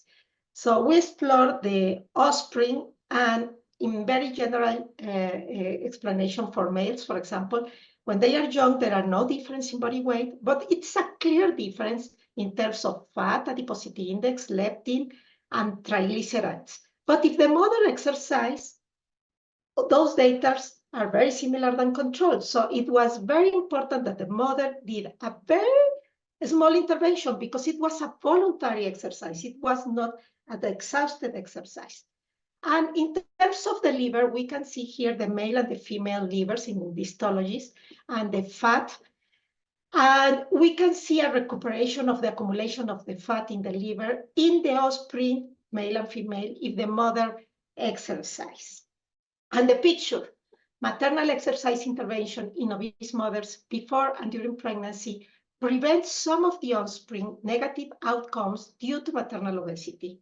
These are once again cousins, the same grandmother, and one very important, and they are old, and these are male. One very important thing here is that there is also a positive programming because the offspring from control mothers that exercise were the best in terms of metabolism, in learning, in memory, in sexual reproduction, sexual development, reproduction, in everything. So there is also a positive programming. And I'm not presenting about the fathers, but there is also impact with the father lifestyle. This is like a kind of summary of 3 pictures in which we can see very clear that the offspring of obese mothers, these are males, have more fat, but with these 3 interventions, as we can see in the pictures, we can prevent the accumulation of fat. So programming with the dietary intervention, all the interventions, we can prevent negative offspring programming, and not only to have a longer life, but a better quality of life. And I'm not presenting the offspring intervention, but also with the offspring intervention, we can see different mechanisms, but an improvement in life. When does the health problems start? And definitely, what do we want to inherit to our kids and the kids of our kids? And pregnancy and lactation are windows of opportunities. I want to say thank you to all the group that we work in with this field and all the grants that we receive. Thank you very much. I will try to summarize the most remarkable findings or elements that our speakers shared with us today. So we started with Dr. Crespo, who talked about how the United States and Mexico have the highest prevalence of obesity among the OECD countries. And how if you are of Mexican origin and live in the United States, you have a double exposure. He also pointed out how a sedentary lifestyle is a risk factor for obesity, and how watching TV promotes consumption of high-calorie foods in children. So physical activity is a very important component, and inactivity is higher in Mexicans from a younger age. Then we had Dr. Sofia Moran, who talked about the role of gut microbiome in metabolic complications and in the metabolic syndrome in school-age children. This is a very novel topic that raises the need to address dietary strategies to promote a positive microbiome. She also talked about the challenges of recommending probiotics in this population. We moved on to Dr. Claudia Tovar's presentation on holistic strategies for child obesity prevention. And interestingly, she suggested that more than taking into account the first 1,000 days for obesity prevention should encompass 8,000 days. That is the whole childhood age, or particularly up to 18 or 19 years of age. She addressed the importance of taking into account environmental factors as well as parenting styles in developing strategies to prevent obesity in children. Then Dr. Sharon Donovan focused on the first 1,000 days and pointed out a new area of personalized nutrition. And I thought it was very interesting that she pointed out that human milk is the first example of personalized nutrition. I think that's a very important and interesting information. She also pointed out that personalized nutrition in the first 1,000 days is underexplored. We moved on to Dr. Margarita Teran's presentation on childhood obesity prevention family-based programs. She presented a wonderful family prevention program, culturally appropriate and susceptible to be reproduced in many different settings, not only in Hispanic populations in the United States, but I think her program can be also adapted to many settings in Mexico and maybe in other Spanish-speaking countries. After that, we had Dr. Simón Barquera, president of the World Obesity Federation, our keynote speaker. Dr. Barquera presented interesting data on how Mexico has been an example for the world in proposing effective public health strategies to address the problem of obesity. Some of Mexico's strategies have been adopted by different countries along the globe with very good results. He also pointed out the barriers that should be addressed if we want to decrease obesity prevalence in the near future, not only in Mexico, but all over the world. After that, Dr. Nayeli Garibay presented her topic, which was primary comorbidities associated to obesity in the pediatric population. And it was very interesting to note how she showed that comorbidities that were very seldom seen in children in the past are now very prevalent. She also presented a novel comprehensive program at her institution geared at families of children and adolescents with obesity. And she showed how these family programs can be very, very effective. We moved to Dr. Vanessa Otto that presented a very, very interesting and seldomly explored subject, unemployment and obesity. It's often overlooked, and how unemployment affects children with overweight or obesity, and more so in Mexican American children that are typically underprivileged. Then Dr. Cava Flores presented a very interesting topic, which is human milk as immune health programming in newborns, and the role of maternal health status and diet, and how diet is so important for the microbiome composition in the mother and in the newborns and in the milk. He provided elements to promoting breastfeeding.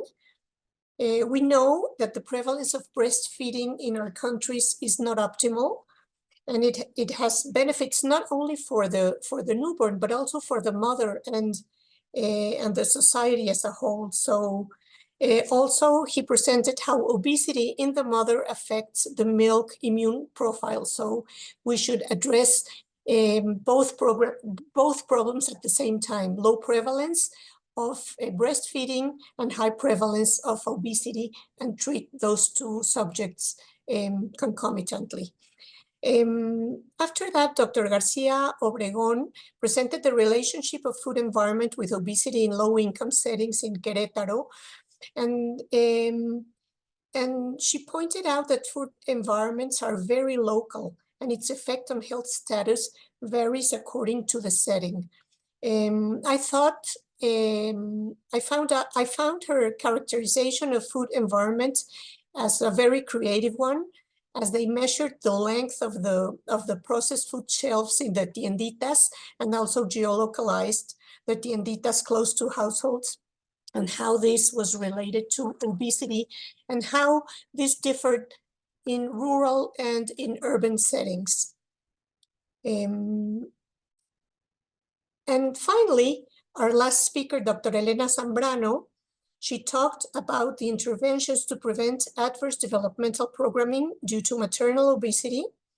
She and her group have developed an interesting animal model to explore how obesity affects the offspring in terms of microbiota, anxiety, memory, and she presented remarkable interventions to prevent adverse consequences, including antioxidant supplementation, healthy diet, exercise, and how this affects the offspring of obese mothers. And finally, well, these were our speakers, our wonderful speakers.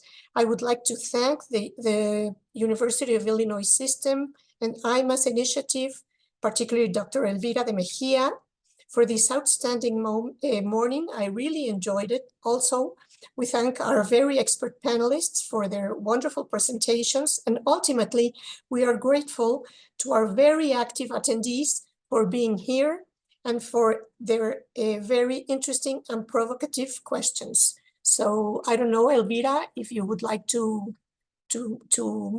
have a final comment. Thank you so much, Dr. Marta Kaufer-Horwitz. Thank you for working with us since the very beginning, since the generation of the ideas, with Dr. Claudia and Dr. Carlos as well from the University of Illinois, Chicago. So thank you to all the speakers for their outstanding presentations and for sharing new knowledge with the audience. Thank you to the hundreds of attendees this morning. And I hope this webinar will spark new collaborations and a sustainable understanding and partnership between the universities in Illinois and Mexico. With gratitude to all of you, we close this webinar. Thank you very much.